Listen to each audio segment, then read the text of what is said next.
ஓம் பூர்ணமதః பூர்ணமிதம் பூர்ணாத் பூர்ணமுதச்யதே பூர்ணஸ்ய பூர்ணமாதாய பூர்ணமேவாவசிஷ்யதே. ஓம் சாந்தி சாந்தி சாந்தி. ஓம் குருர் பிரம்மா குருர் விஷ்ணுர் குருர் தேவோ மகேஸ்வரः குரு சாட்சாத் பரம் பிரம்ம தஸ்மை ஸ்ரீ குரவே நமः. ஓம் யோந்தः பிரவிஷ்ய மம வாச்சமிமாம் பிரசுப்தாம் சஞ்சீவயத்யகில சக்திதரஸ்வதாம்னாம் அன்யாம்ஸ்ச ஹஸ்தசரண ஸ்ரவணத்வகாதீன் பிராணான் நமோ பகவதே புருஷாய துப்யம். பிராணான் நமோ பகவதே புருஷாய துப்யம். நாராயண நாராயண. நம்ம இன்னையில இருந்து பார்க்க போறது யோகசூத்திர கிளாஸ்ல என்ன பண்ணிருக்கோம், தாரண தியான சமாதி எல்லாம் பார்த்துட்டோம். நடுவுல பாத்தீங்கன்னா எனக்கு உத்தவரை பத்தின விஷயமும் சொல்லணும். பரீட்சத்தை பார்த்தாச்சு, அதுக்கப்புறம் கபில முனிவர் அம்மாவுக்கு சொல்ற உபதேசமும் பார்த்தாச்சு. அப்புறம் உத்தவரோட உபதேசம் பார்க்கணும். உத்தவரோடது பாத்தீங்கன்னா ஏகாதச ஸ்கந்தத்துல பாகவதத்துல 11வது ஸ்கந்தத்துல 14, 15, 16 3 அத்தியாயங்கள் முக்கியமானதா நான் சொல்றது. அதுல 16வது அத்தியாயத்தை நம்ம என்ன பண்ணிட்டோம், விபூதி பாதத்தை சொல்லிட்டோம். அது பகவத்கீதையில என்ன பண்ணிட்டோம், 10வது சாப்டர் முடிஞ்சோடனே விபூதி பாதத்தை பார்த்து முடிச்சிட்டோம். 16வது சாப்டர். 14வது சாப்டர் என்ன அப்படின்னு கேட்டீங்கன்னா, நம்ம எப்படி உத்தவருக்கு நம்ம பரீட்சத்துக்கு பாத்தீங்கன்னா இந்த விஸ்வரூபத்தை பாத்தீங்கன்னா அவர் சொன்னாரோ, எப்படி பாத்தீங்கன்னா நம்ம கபில முனிவர் அம்மாவுக்கு பாத்தீங்கன்னா எப்படி தியானம் தாரணம் பண்ணணும்னு சொன்னாரோ, அதே மாதிரி உத்தவருக்கு தானே கிருஷ்ண பரமாத்மா என்ன பண்றார், அந்த 14வது சாப்டர்ல எப்படி தியான தாரண தியான சமாதி பண்ணணும்னு பகவானே தன்னுடைய சொந்த வாயினால இப்ப அர்ஜுனனுக்கு சொல்ற மாதிரி, கீதையில சொல்ற மாதிரி உத்தவருக்கு சொல்லியிருக்காரு. இப்ப நான் அதை எடுத்துட்டு தான் இப்ப இருக்க 15வது சாப்டர் எடுக்கணும். ஆனா எனக்கு பாத்தீங்கன்னா ஒரே போர் அடிச்ச மாதிரி ஆயிடுது. ஏன்னா விஸ்வரூபத்துல இருந்து பார்த்துக்கிட்டே இருக்கோம், அங்க விஸ்வரூபம் இங்க இப்ப கன்ஃபியூஸ் ஆகுது. இப்ப நம்ம பகவத்கீதை சொல்றோமா இல்ல பாகவதம் சொல்றோமா அப்படின்னு ஒரே கன்ஃபியூஸ் ஆயிடுது. அப்ப அதனால நான் என்ன பண்ணேன்னு கேட்டீங்கன்னா, 2 நாள் நிப்பாட்டினது என்ன பண்ணலான்னு யோசிச்சதுக்கு என்ன காரணம்னா அதுதான். அப்ப என்ன பண்ணலாம் அப்படின்னா, இந்த ஒரு அத்தியாயத்தை தூக்கி 14 ஏகாதச ஸ்கந்தத்துல இருக்கக்கூடிய 14th சாப்டர் உத்தவருக்கு சொல்லக்கூடிய சாதன பிரக்கிரியா. அந்த சாதனா பிரக்கிரியா, அந்த பக்தியோடு யோகத்தை எப்படி பண்றது அப்படின்னும் போது அதை நம்ம என்ன பண்ணலாம், 12th சாப்டர் பகவத்கீதை முடிஞ்சோன்னு அந்த இடத்துல அதை படிக்க ஆரம்பித்தோம். அப்ப இப்ப என்ன பண்ணலாம் அப்படின்னா, யோக சூத்திரத்துக்குள்ளார பிரவேசம் பண்ணணும். அப்ப யோக சூத்திரத்துக்குள்ளார பிரவேசம் பண்ணும்போது இப்ப நம்ம என்ன பார்த்துட்டு இருக்கோம், யோக சூத்திரத்துல விபூதி பாதம் பார்த்துட்டு இருக்கோம். விபூதி பாதத்துல 12 சூத்திரங்கள் நம்ம பார்த்து முடிச்சதுக்கு பிறகு 13வது சூத்திரத்துல இருந்து அந்த பாதம் விபூதி பாதம் முடிகிற வரைக்கும் விபூதிகள் அப்படின்னு சொன்னா சித்திகள் அப்படின்னு. அப்ப சித்திகளை பத்தி பேசும்போது உத்தவர் சாதனை பண்ணா தாரண தியான சமாதி பண்ணும்போது உத்தவருக்கு கிருஷ்ண பரமாத்மா சொல்றாரு என்னென்னலாம் சித்திகள் உண்டாகும் அப்படின்னு சொல்றாரு. அதை நம்ம இப்ப என்ன பண்ண போறோம், கொஞ்சம் டைல்யூஷன் ஃபார்ம்ல இருக்கும், ரொம்ப ஈஸியா இருக்கும். பாகவதம் சரளமா இருக்கும். அதனால பாகவதத்துல இருக்கக்கூடிய சித்திகளை எல்லாத்தையும் படிச்சுட்டு நம்ம யோக சூத்திரத்துக்கு வந்தோம் அப்படின்னா ரொம்ப கிளாரிட்டி கிடைச்சிடும். அதனால நான் என்ன பண்றேன், இப்போ உங்களுக்கு ஏகாதச ஸ்கந்தத்துல இருக்கிற 15வது அத்தியாயம் கிருஷ்ண பரமாத்மா உத்தவருக்கு சொல்லக்கூடிய சித்திகளை பத்தின வர்ணனையானது நான் இப்ப பண்ண போறேன். ஒரு 4-5 கிளாஸ் பண்ணாவே போதும், உங்களுக்கு ரொம்ப சரளமா இருக்கும், ஈஸியா முடிச்சிடலாம். இது அப்படியே நம்ம கையில வச்சுக்கிட்டோம்னு வச்சுங்களேன், என்ன பண்ண போறோம், யோக சூத்திரம் எடுக்கும் போதெல்லாம் இதை வாசிச்சுக்கிட்டே இருந்தீங்க அப்படின்னா உங்களுக்கு நல்லா கரெக்டா சிங்கனைஸ் பண்ணிக்கலாம். உங்களுக்கு இதுல இருக்கிறதா அதுல இருக்கு, அதுல இருக்கிறதா இதுல இருக்கு. இதுதான் நான் தாத்பரியம் என்ன அப்படின்னு கேட்டீங்கன்னா, உங்களோட தாத்பரியம் ரொம்ப முக்கியமானதா இருக்கணும். ஒண்ணு கிரமமுக்தி, இன்னொன்று ஜீவன் முக்தி. அப்ப கிரமமுக்திக்கு பாத்தீங்கன்னா சாதனைகள் பண்ணும் போதும் பாத்தீங்க அப்படின்னா எதெல்லாம் அனுஷ்டானங்கள் பண்றோமோ அந்த அனுஷ்டானங்கள் எல்லாத்திலையும் பை ப்ராடக்ட் பாத்தீங்கன்னா சித்திகள் வரும். அப்ப அந்த சித்திகள்ல வந்து பாத்தீங்கன்னா வைராக்கியம் இருந்துச்சுன்னா மட்டும்தான் நம்ம மோட்சத்தை நோக்கி போக முடியும். விபூதி பாதத்திலேயே வந்து பாத்தீங்கன்னா ஏத்தே அந்தராயாக அப்படின்னு வந்து பாத்தீங்கன்னா ஒரு சூத்திரம் வந்து பாத்தீங்கன்னா சொல்லப்படுது. தே அந்தராயாக, இந்த சித்திகள் எல்லாமே வந்து பாத்தீங்க அப்படின்னா அந்தராயம் அப்படின்னு ஒரு சூத்திரம் இருக்கு. முக்கியமான சூத்திரம் 51 விபூதி பாதத்துல 51வது சூத்திரம், யோக சூத்திரத்துல விபூதி பாதத்துல 51வது சூத்திரம் சொல்லுது, தத் வைராகியாதபி தோஷ பீஜ க்ஷயே கைவல்யம். கைவல்யம் வந்து பாத்தீங்கன்னா எதுல உண்டாகும் அப்படின்னு கேட்டீங்கன்னா இந்த சித்திகள்ல இருக்கக்கூடியதுல எல்லாம் கூட நீங்க என்ன பண்ணணும், இது பொய், இது வந்து பாத்தீங்கன்னா தோஷமுடையது திருஷ்யம் அப்படின்னு தோஷம் பார்த்துக்கிட்டே இருக்கணும். அப்ப தோஷத்தை பார்த்தீங்க அப்படின்னா அதுல மயங்காம இருந்தீங்கன்னா தான் கடைசியில கைவல்யமானது கிடைக்கும். இல்லை அப்படின்னா என்ன ஆகும், ஏதாவது பெரிய பிக் ஷாட்டா இந்த சொசைட்டில வந்து பாத்தீங்கன்னா நேம் ஃபேம்ல மாட்டிக்கிட்டு பெரிய பெரிய ஆசிரமங்களை கட்டிக்கிட்டு எதையாவது வந்து மாட்டிக்கிட்டு மோட்ச மார்க்கத்துல இருந்து நழுவி போயிடுவாங்க. வாக் சித்தியில இருந்து ஆரம்பிச்சு ஏகப்பட்ட சித்திகள் இருக்கு. புராணங்கள்ல படிச்சாலும் பார்க்கலாம், இப்போ இந்த உலகத்துல இருக்கும்போது வந்து பாத்தீங்கன்னாலும் படிக்கலாம். இப்ப நம்ம நித்யானந்த சுவாமி எடுத்துக்கிட்டீங்க அப்படின்னா, பரமஹம்ச நித்யானந்த சுவாமி இருக்காருல கைலாசா, அவர் வந்து பாத்தீங்கன்னா நல்ல அனுஷ்டானம் பண்ணதோட விளைவு வந்து பாத்தீங்கன்னா அவர் ஒரு காலத்துல சொல்லுவாங்க, பிராணிக் ஹீலிங்ல வந்து பாத்தீங்கன்னா அந்த பெஸ்ட் பெர்சன் அப்படின்னா அவர் தான் இருந்தார். பெரிய பெரிய ரோகிகள் எல்லாத்தையும் வந்து பாத்தீங்கன்னா நல்லா குணப்படுத்தியிருக்கார். ஆனா என்ன ஆகும் அப்படின்னு கேட்டீங்கன்னா, ஒரு கூட்டம் சேர்ந்தோன்னு என்ன ஆயிடும், ஒரு பெரிய கூட்டம் அனுஷ்டானம் வந்து பாத்தீங்கன்னா கம்மியாக ஆரம்பிச்சு. இந்த சித்திகளோட இது என்னன்னு கேட்டீங்கன்னா, அதை அபியாசம் பண்ணிக்கிட்டே இருக்கணும். அபியாசத்தை கொஞ்சம் விடும்போது என்ன ஆயிடும், டக்குன்னு விட்டு போயிடும். நல்ல சித்திகளை அடையிற வரைக்கும் வெளியில சொசைட்டிக்குள்ளார வரக்கூடாது. ஆனா என்ன சொசைட்டி என்ன பண்ணும் அப்படின்னு கேட்டீங்கன்னா, மெதுவா சொசைட்டி உங்களை சுத்தி வந்து மாயாச்சாரத்தை விட்டுரும். கொஞ்சம் வந்து பாத்தீங்க அப்படின்னா எதையாவது ஒரு வாக் சித்தி டெய்லி வந்து பாத்தீங்கன்னா குங்கும அர்ச்சனையை வந்து லலிதா சஹஸ்ரநாமத்தை நோக்கி பண்ணுங்க. டெய்லி லலிதா சஹஸ்ரநாமத்தை நான் வந்து பாத்தீங்கன்னா ஒரு 1008 வாட்டி பண்றேன் அப்படின்னு ஒரு சங்கல்பம் பண்ணிங்க. குங்கும அர்ச்சனையினால வந்து பாத்தீங்கன்னா லலிதா சஹஸ்ரநாமத்தை டெய்லி பண்ணிக்கிட்டே வாங்க. பண்ணிட்டே வந்தீங்க அப்படின்னா உங்களுக்கு என்ன ஆயிடுன்னு கேட்டீங்கன்னா வாக் சித்தி வந்து. சௌந்தரிய லகிரியில வந்து பாத்தீங்க அப்படின்னா எல்லாமே மந்திர சாஸ்திரம். சௌந்தரிய லகிரியில இருக்கக்கூடிய மந்திரங்களை வந்து பாத்தீங்கன்னா நெய்வேத்தியம் வந்து பாத்தீங்கன்னா வச்சு இந்த விதமா யந்திரங்கள் வரைஞ்சி நிறைய வந்து பாத்தீங்க அப்படின்னா சோனாபத்தர்னு ஒன்று இருக்கு. சோனாபத்தர்ன்ற இது போஜபத்தர்னு ஒன்று இருக்கும்.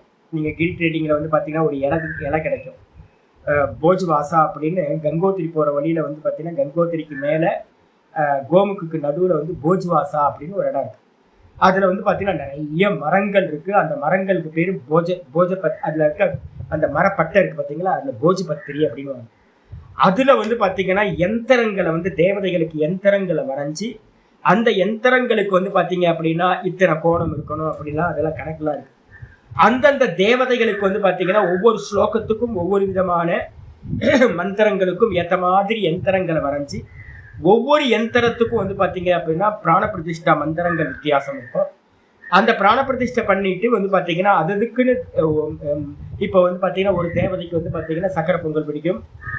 ஒரு மந்திரத்துக்கு சக்கரை பொங்கல், ஒரு மந்திரத்துக்கு வந்து பாத்தீங்கன்னா கற்கண்டு பொங்கல், ஒரு மந்திரத்துக்கு வந்து எள்ளு சாதம், ஒரு மந்திரத்துக்கு வந்து பாத்தீங்கன்னா மிளகு சாதம், ஒரு மந்திரத்துக்கு வந்து பாத்தீங்கன்னா சுத்த நைவேத்தியம், சுத்தான்னம். இப்படி ஒவ்வொன்றுத்துக்கும் வந்து பாத்தீங்கன்னா பால் பாயாசம், இந்த நம்ம வெள்ளை பாயாசம், வெள்ளம் போட்ட பாயாசம், இது மாதிரி நிறைய நெய்வேத்தியங்கள் வந்து பாத்தீங்கன்னா இருக்கு.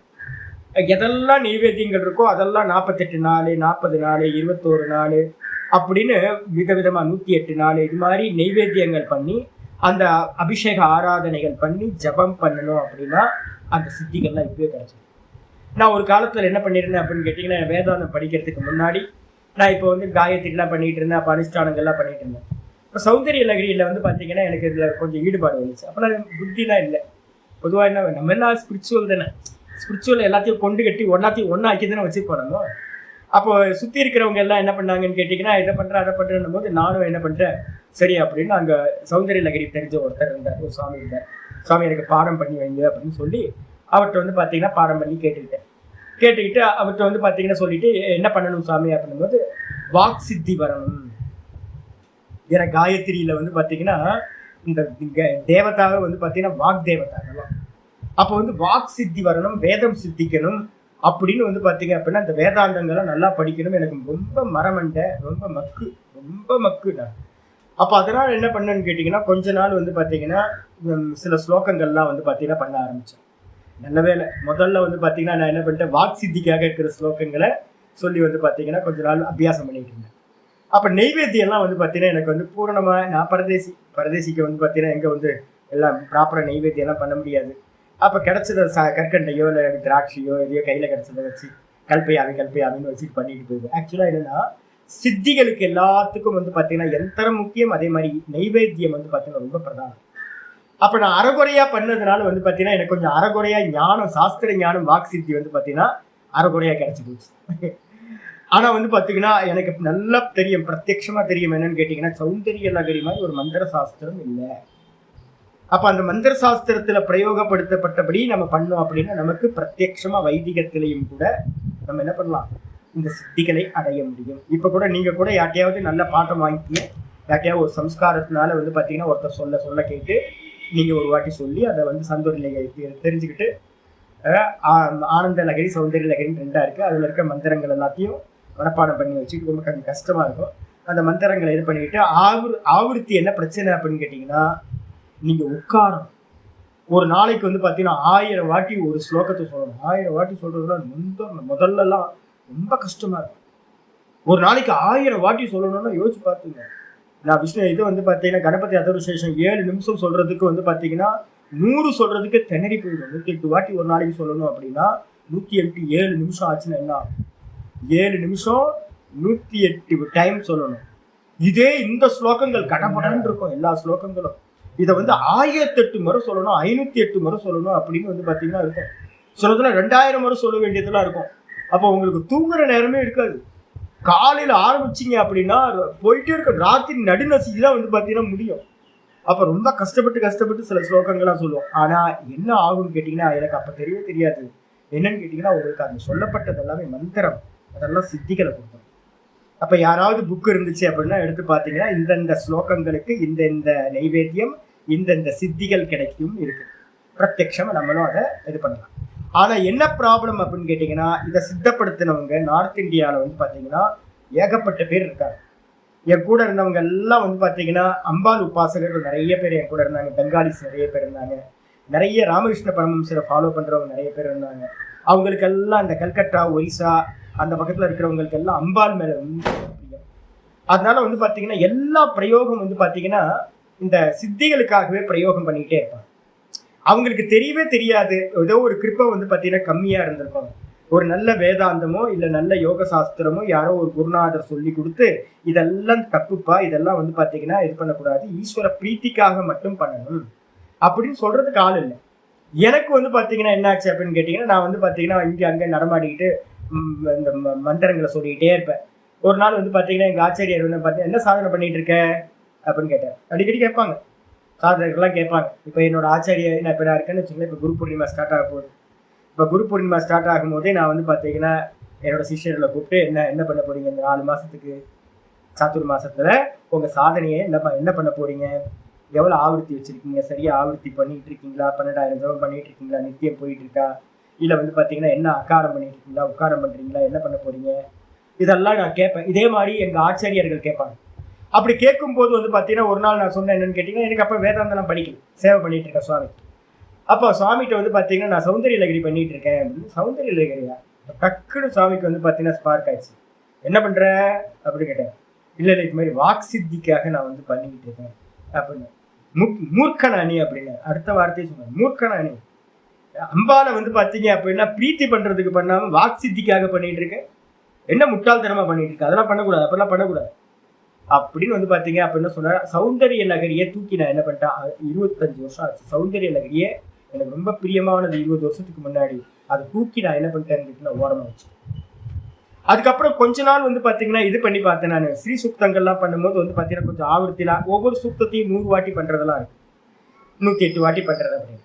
அதுல ஒவ்வொரு சூக்தத்துக்கும் வந்து பாத்தீங்கன்னா ரொம்ப வேல்யூ இருக்கு. நான் என்ன பண்ணேன், ஸ்ரீ சூக்தத்தை வந்து சொல்றதுக்கு ரொம்ப சௌரியமா இருக்கு. ஸ்ரீ சூக்தம் சொல்ல சொல்ல ஒரு ஆனந்தம் கிடைக்கும் நமக்கு மனசுக்கு. அதனால எனக்கு ஸ்ரீ சூக்தத்து மேல வந்து பாத்தீங்கன்னா ஒரு அலாதி ஒரு காதல் வந்துருச்சு. எங்க பார்த்தாலும் ஸ்ரீ சூக்தத்தை சொல்லிட்டே இருக்குது, பணமா வர ஆரம்பிச்சிருச்சு. கை வச்ச இடத்தெல்லாம் பணம் அது பாட்டுக்கு தேடி தேடி வந்துகிட்டே இருக்கும். பணம் வந்து பாத்தீங்கன்னா மேக்னெட் மாதிரி நம்ம வந்து பாத்தீங்கன்னா ஆயிடுவோம், பணம் வந்து அவ்வளவு தோண்டி நோக்கி வந்துட்டே இருக்கும். அப்புறம் ஒரு நாள் வந்து பாத்தீங்கன்னா சாமிகிட்ட சொன்னேன் நானு, சாமி இது மாதிரி பணம் நிறைய வந்துகிட்டே இருக்கு சாமி, எப்படி எதிர்பாராத நேரத்துல இருந்தெல்லாம் பணம் வந்துகிட்டு இருக்கு, எப்படி சாமி என்ன பாராயணம் பண்ணிட்டு இருக்கேன் அப்படின்னு ஸ்ரீ சுத்தம் சும்மா சொல்லிட்டே இருப்பாங்க. ஸ்ரீ சுத்தோட யார் சொன்னா? மேதா சுத்தம் சொல்லுவோம் அப்படின்னு. அப்ப மேதா சுத்தத்துக்கு மாறினதுக்கு பிறகு பணம் வர்றது வந்து பாத்தீங்கன்னா நின்று போச்சு. மேதா சுத்தம் பண்ணும்போது என்ன ஆச்சு அப்படின்னு கேட்டீங்கன்னா, நிறைய மெமரி பவர் வந்து பாத்தீங்கன்னா சாஸ்திரத்தை தாரணம் பண்ணக்கூடிய இந்த வேதத்தை சொல்றது, இந்த உபனிஷத்தங்கள் மந்திரங்கள் இதெல்லாம் வந்து பாத்தீங்கன்னா நினைவுல வர்றதுக்கு வந்து பாத்தீங்கன்னா, அப்ப எங்க ஆச்சரியர் சொன்னார், காயத்ரி பண்ணு, காயத்ரி நித்திய கர்மானுஷ்டானம், அதுல வந்து பலன் இருக்காது. அதே மாதிரி ஈஸ்வர பூஜை பண்ணும் போதும் ஈஸ்வர அர்ப்பணம் பண்ணு, எந்த பூஜையிலையும் வந்து பாத்தீங்கன்னா எனக்கு இந்த பலன் வேணும்னு எந்த பிரார்த்தனையும் வச்சுக்காத, ஒரே ஒரு பிரார்த்தனை பண்ணணும், என்னன்னா மோட்சம் அடையணும், ஆத்ம சாட்சா்காரம் பண்ணணும்ன்றதை தவிர்த்து வேற எதுவுமே வச்சுக்காத. மேதா சுத்தத்தை சொல்லிட்டு காயத்ரிய பிரார்த்தனை பண்ணது வேதமாதா. அப்ப அந்த வேதமாதா எனக்கு பிரசன்னமாகணும், என்னது பிரசன்னமாகணும், எனக்கு இந்த வேதத்துல இருக்கிற அர்த்தங்கள் எல்லாம் எனக்கு ஸ்புரணமாகணும் அப்படின்னு அம்மாட்ட வந்து பாத்தீங்கன்னா பிரார்த்தனை பண்ணு. வேற எதுக்காகவும் வந்து பாத்தீங்கன்னா எந்த ஒரு சங்கல்பங்களும் இல்லாம ஈஸ்வர பிரீத்தின்னு பண்ணு அப்படின்னு அவர் சொல்லி கொடுத்தாரு. அப்ப நான் என்ன பண்ணிட்டேன், மாத்திட்டேன். விஷ்ணு இந்த ஸ்ரீ சூக்தத்தை வந்து பாத்தீங்கன்னா நம்ம அபிஷேக ஆராதனை பண்ணும்போது அதை சொல்லிட்டு பஞ்ச சூக்தத்தோட பிரதான சூக்தமா வந்து பாத்தீங்கன்னா மேதா சூக்தம் சரஸ்வதிக்கானதை வச்சாச்சு.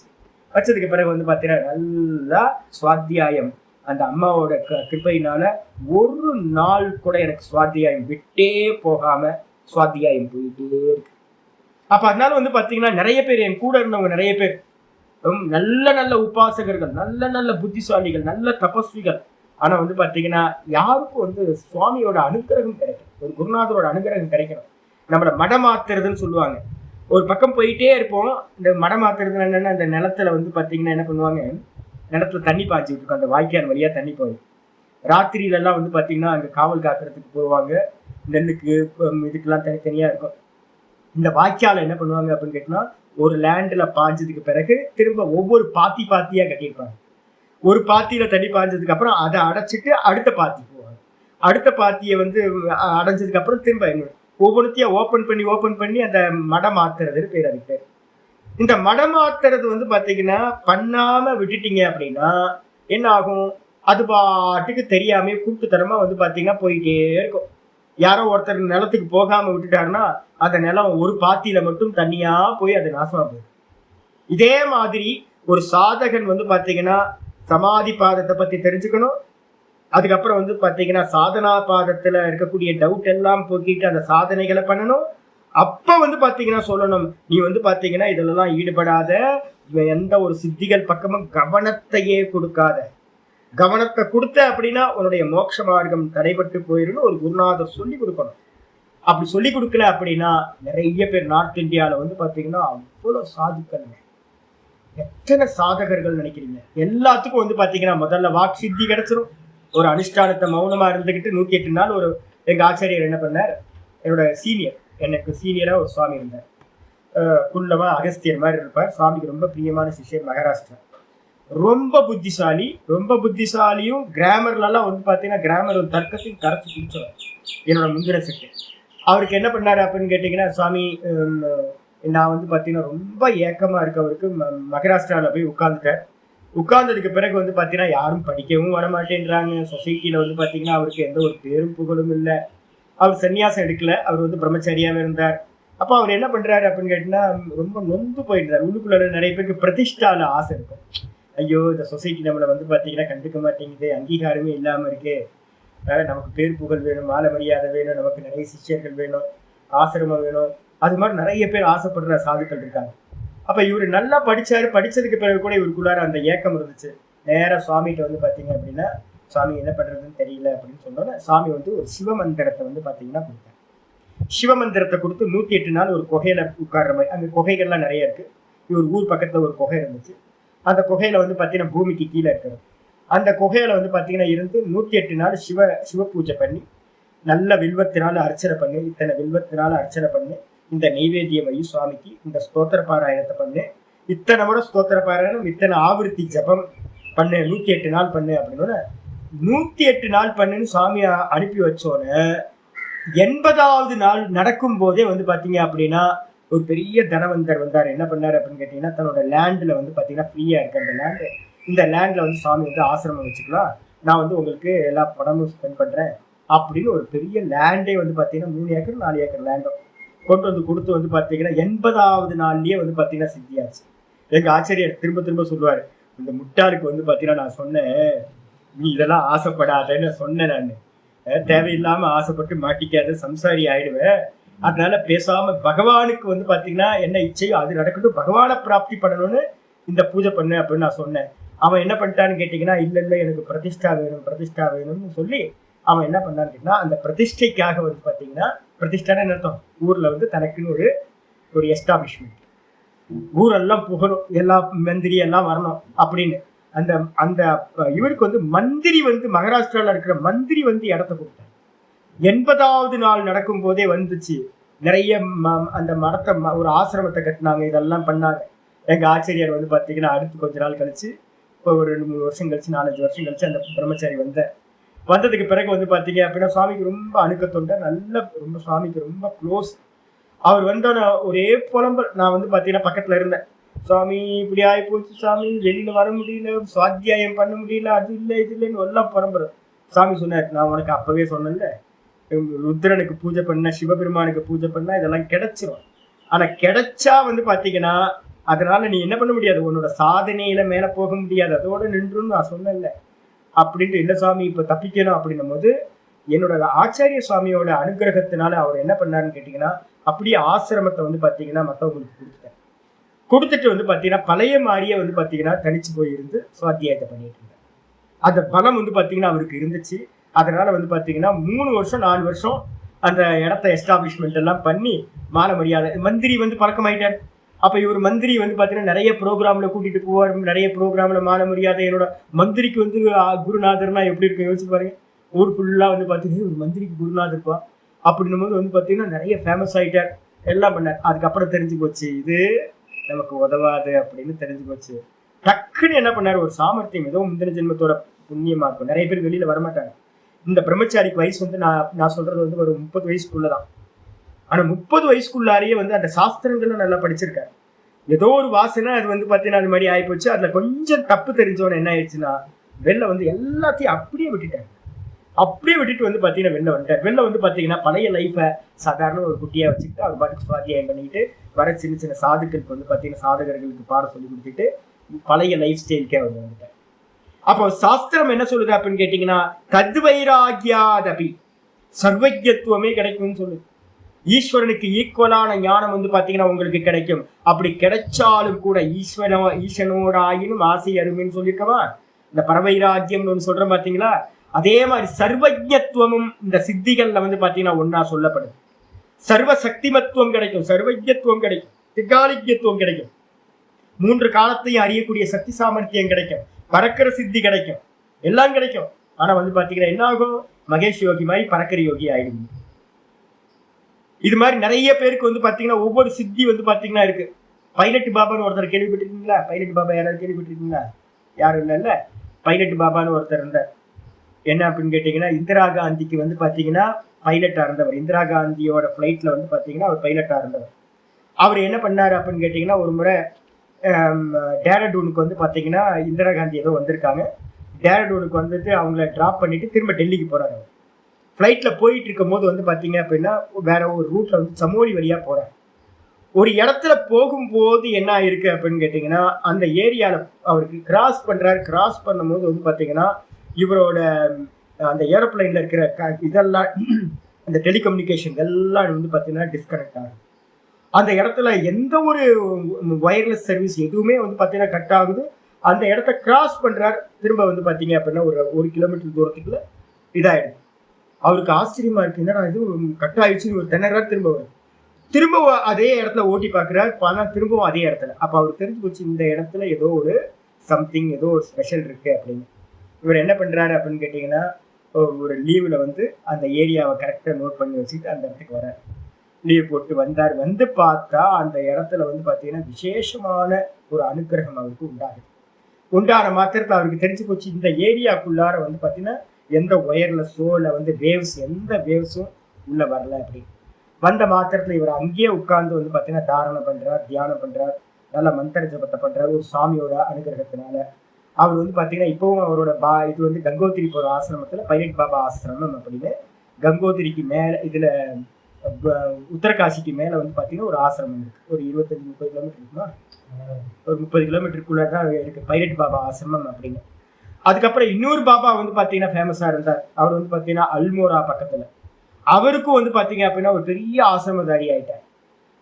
அப்போ பைலட் பாபா தான், பைலட் பாபாவோட ஆசிரமம் ஒன்று வந்து பார்த்தீங்கன்னா இதில் இருக்குது, அல்மோராவில் இருக்குது. ஒன்று வந்து பார்த்தீங்கன்னா இதில் இருக்குது நம்ம உத்தரகாசிக்கு மேலே. அவர் வந்து பார்த்தீங்க அப்படின்னா பைலட் பாபான்றவர் வந்து பார்த்தீங்கன்னா யோகத்தில் வந்து பார்த்தீங்கன்னா பெரிய ஆள். ஆனால் என்னன்னு கேட்டிங்கன்னா சித்திகளில் மாட்டியாச்சு. ஒருத்தர் வந்த மாத்திரத்தில் சித்தி ஆயிடும். அதுக்கப்புறம் வந்து பார்த்தீங்கன்னா இதில் வந்து நர்மதா பரிக்கிரமத்தில் எடுத்துக்கிங்க அப்படின்னா சித்திகளோ என்னோட சிஷ்யர், நான் ஏற்கனவே உங்களுக்கு சொல்லியிருக்கேன், என்னோட சிஷ்யர் என்ன பண்ணாரு அப்படின்னு கேட்டீங்கன்னா ஸ்தான விசேஷம்னு ஒன்று எப்பவுமே எடுத்துங்க. ஒவ்வொரு ஸ்தானத்துல ஒவ்வொரு விசேஷம் இருக்கும். இதை வந்து இதில் வந்து மாண்டூக்கிய உபனிஷத்துல சொல்லும் போது சொல்லுது என்னன்னு கேட்டீங்கன்னா, தேவலோகத்துக்கு நீங்க போனீங்க அப்படின்னா தேவலோகத்துல சில சித்தி வந்து அவைலபிளாவே இருக்கும். நீங்க வந்து பாத்தீங்கன்னா புஷ்பக விமானம் கிடைக்கும். இதெல்லாம் வந்து பாத்தீங்கன்னா அங்கங்க தூர தரிசனம் கிடைக்கும். நினைச்ச மாத்திரத்துல வந்து மசால் தோசைன்னு சொன்னா மசால் தோசை கையில வந்துடும். கல்பத்தரு இருக்கும். அது மாதிரிலாம் நிறைய சிந்தாமணி இருக்கும். இது மாதிரி நிறைய திவ்யமான விஷயங்கள் எல்லாம் சொர்க்கத்துல இருக்கும், பரலோகங்கள்ல இருக்கும். அப்போ ஸ்தான விசேஷம் அப்படின்னு பேர், அதுக்கு பேர். அந்தந்த இடத்த அடைஞ்சா அது கிடைக்கும். அந்தந்த அனுஷ்டானங்கள் பண்ணினா அது கிடைக்கும். நம்ம என்ன நினைப்போம், ஒரு இடத்துல போன மாத்திரத்துல இது நடந்தோன்னு நம்மளை சித்த புருஷன் நினைச்சிருக்கோம். நர்மதா கரையில என்னோட சிஷ்யர் என்ன பண்ணாரு அப்படின்னு கேட்டீங்கன்னா, இது மாதிரி நினைச்சுக்கிட்டாரு, நான் வந்து பார்த்தீங்கன்னா சித்த புருஷன் ஆயிட்டேன் அப்படின்னு. அவர் என்ன பண்ணாரு, தப்பா காரியங்கள்லாம் பண்ண ஆரம்பிச்சு அப்படி யோகி மாதிரி ஆயிட்டார். நல்ல விரக்தர், நல்ல தபஸ்வி, ஆனா ஞானம் இல்லை. அந்த ஞானம் இல்லாத காரணத்தினால வந்து பாத்தீங்க அப்படின்னா தப்பா போய் மாட்டிக்கிட்டு வந்து பாத்தீங்கன்னா கடைசியில வந்து பாத்தீங்கன்னா நிறைய சம்சாரத்துல மாட்டிக்கிட்டு ஒரு ஸ்கூல்ல ரன் பண்ண போறோம், ஸ்கூல் வாங்க போறோம், அதை பண்ணணும் இதை பண்ணணும்னு ஒரு ரொம்ப டிப்ரெஷன் ஆகி இல்லைன்னா ஹார்ட் அட்டாக்ல செத்துக்கிட்டேன். நான் ஹார்ட் அட்டாக் வர்றதுக்கு வாய்ப்பே இல்லையா, அவருக்கு என்ன ஆச்சு அப்படின்னு இது பண்ணும்போது என்னன்னு கேட்டீங்க அப்படின்னா என்கிட்ட ஐடியாவே கேட்க மாட்டேன். ஏன் அப்படின்னா என்கிட்ட ஐடியா கேட்டு நான் என்ன பண்ணுவேன், இதெல்லாம் பண்ணாம பேசாம உட்காந்துட்டு அனுஷ்டானம் பண்ணுங்கன்னு சொல்லுவேன். அப்ப அதனால அவர் என்ன பண்ணாருன்னு கேட்டீங்கன்னா அனுஷ்டானத்தை எல்லாத்தையும் விட்டுட்டு ஏன்ட்டு அதை பத்தி பேசாமையே அவர் நல்ல பிரவருத்தியில ஈடுபட்டார். பிரவருத்தியில் ஈடுபட்டவர் நர்மதா கரையை விட்டுட்டு கொஞ்சம் வெளியில போய் குஜராத்தில் பண்ணார். சந்நிதி விசேஷம், ஸ்தான விசேஷம் இருக்கு. அந்த ஸ்தானத்துல நடக்கிற அந்த வைபவம் வந்து பாத்தீங்கன்னா அவர் அந்த நர்மதா கரையில இருந்து கொஞ்சம் தள்ளி போய் பண்ணும்போது அவர்கிட்ட வந்து இருக்கிற சித்திகள் எல்லாமே வந்து பாத்தீங்கன்னா போயிடுச்சு.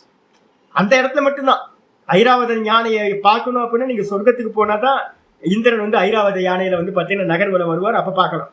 அதை வந்து பாத்தீங்கன்னா இங்க வந்து பறக்கிற யானை, வெள்ளை கலர்ல பறக்கிற யானை, 4 கொம்பு இருக்கிற யானையெல்லாம் இங்க பார்க்க முடியாது நம்ம. அப்ப அதே மாதிரி அந்த நர்மதா கரையில நடக்கிற அந்த மேஜிக் வந்து பாத்தீங்கன்னா அவருக்கு வேற ஒரு இடத்துல இல்லை.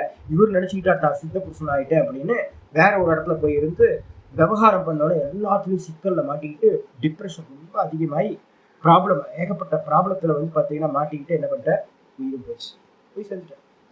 இது மாதிரி வந்து பாத்தீங்கன்னா நர்மதா கரையில வந்து பாத்தீங்கன்னா ஒவ்வொருத்தரா பார்த்துட்டு இருக்கேன். லாஸ்ட் வந்து பாத்தீங்கன்னா நான் சொன்னேன்ல என்ன பாபாவோட பேரு பார்த்தோம், அந்த பாபாவோட பேர் என்னன்னு தெரியாம நான் சொல்றேன். இதுல வந்து பாத்தீங்கன்னா ஒரு பாபா பிரம்மாண்ட காட்டு அப்படின்னு ஒரு காட்டு இருக்கு நரசிங்பூர் ஜில்லால. அந்த இடத்துல வந்து பாத்தீங்கன்னா நான் சொன்ன ஒரு பஞ்சாபி பாபா வந்து பாத்தீங்கன்னா இருந்தார். அவர் வந்து பாத்தீங்க அப்படின்னா எதையுமே சாப்பிட மாட்டார். ஆனா வந்து என்னன்னு கேட்டீங்கன்னா சித்திகள் இருக்கு, சொன்னா வாக்கு படித்தமாகும், சந்திரநாடி பிரயோகம், நினைச்சதெல்லாம். இப்ப வந்து பாத்தீங்கன்னா 1 லட்ச ரூபாய் பணம் வேணும் அப்படின்னா டொம்னு யாரோ வந்து 1 லட்ச ரூபாய் கொடுத்துருவாங்க. எனக்கு இது நடக்கணும் அப்படின்னா அப்படி நடந்துடும். நடக்கிற சக்தி மற்றவங்களுக்கு சொன்னாலும் நடக்கும், தன்னோட விஷயத்திலையும் நடக்கும். அது மாதிரி சாப்பாடு தாகத்தை போக்கியாச்சு, இந்த தாகம் எடுக்காது, பசி எடுக்காது. இது மாதிரி சித்திகள்லாம் வந்து பாத்தீங்கன்னா வச்சிருந்தார். ஆனா வந்து பாத்தீங்கன்னா கடைசியில என்கிட்ட சொன்னார், இதெல்லாம் வந்து பாத்தீங்கன்னா நான் மாட்டிக்கிட்டு முடிக்கிற சம்சாரத்துல அப்படின்னு. அதே மாதிரி ஒரு பாபா என்ன பண்ணாரு அப்படின்னு கேட்டா புராணத்துல ஒரு கதை சொல்லுவாங்க. என்னன்னா ஒருத்தர் வந்து பாத்தீங்கன்னா பெரிய சித்தி அடைஞ்சிட்டார். சித்தி அடைஞ்ச மாத்திரத்துல வந்து ஒரு அம்மா வந்து கேட்கறாங்க. என்கிட்ட எல்லாம் நிறைய பேர் வந்து கேட்பாங்க, சாமி இப்படியாச்சு அப்படியாச்சுன்னு. நான் என்ன பண்ணுவேன், ஐயோ அம்மா ஒன்றும் தெரியாது, எனக்கு ஒரு நல்ல வார்த்தை கூட நான் சொல்ல மாட்டேன். நான் என்ன பண்ணுவேன், பகவான் பார்த்து பாருமா, நீங்க என்ன பண்ணுங்க அப்படின்னா அண்ணாமலையாற்றை நல்லா பிரார்த்தனை பண்ணுங்க, அருணாச்சலேஸ்வரர் வந்து உங்களுக்கு எல்லாத்தையும் பண்ணுவார், அதனால எது பிரார்த்தனை பண்றதாலும் அங்க பிரார்த்தனை பண்ணுங்க. ஏன் அப்படின்னு கேட்டீங்கன்னா ஒரு சன்னியாசிக்கு என்ன ஆயிப்போச்சு அப்படின்னா அவருக்கு வந்து இது தெரியாம என்ன பண்ணிட்டார், அந்த அம்மா வந்தாங்க, ஏதாவது பிரசாதம் கொடுங்க சாமி, உங்களோட அனுகிரகத்தினால இது நடக்கட்டும் அப்படின்னோட இவர் என்ன பண்ணாருன்னா இப்படி தாடியை தடவிட்டே இருப்பாங்க. சாமிகள் எல்லாமே வந்து பார்த்தீங்கன்னா இப்போ நான் தடவ மாட்டேன். பொதுவாக சாதுக்கள் என்ன பண்ணுவாங்கன்னா அடிக்கடி இப்படி தடவிட்டே இருப்பாங்க. இப்படி தடவிட்டே இருப்பாங்க. நார்த் இந்தியாவில் போனீங்கன்னா நாகா பாபாக்கள்லேருந்து சாதுக்கள்லேருந்து இந்த தாடி இருக்கிறது எதுக்குன்னு தடவி கொடுக்குது. இப்படி தடவிட்டே இருக்கு. இப்ப பண்ணும்போது அவர் அந்த அம்மா கேட்டாங்க அப்படின்னு என்ன பண்ணாரு, ஒரு முடியை பிடிச்சி ஒரு தாடி முடியை பிடிச்சி இழுத்து இந்தா போ உனக்கு கேட்டது நடக்கும் போ அப்படின்னு கொடுத்துட்டேன்.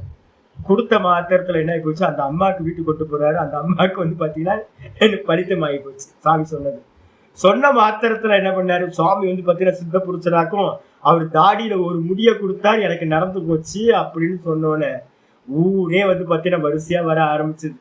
ஐயோ இவர் நினைச்சாரு தாடி தானே, தாடி முடிய பிச்சு கொடுக்கறதுனால நமக்கு என்ன இருக்க போகுதுன்னு ஒவ்வொரு முடியா பிச்சு பிச்சு பிச்சு கொடுக்க ஆரம்பிச்சோன்னே ஒவ்வொருத்தருக்கா சித்தி ஆக ஆரம்பிச்சது.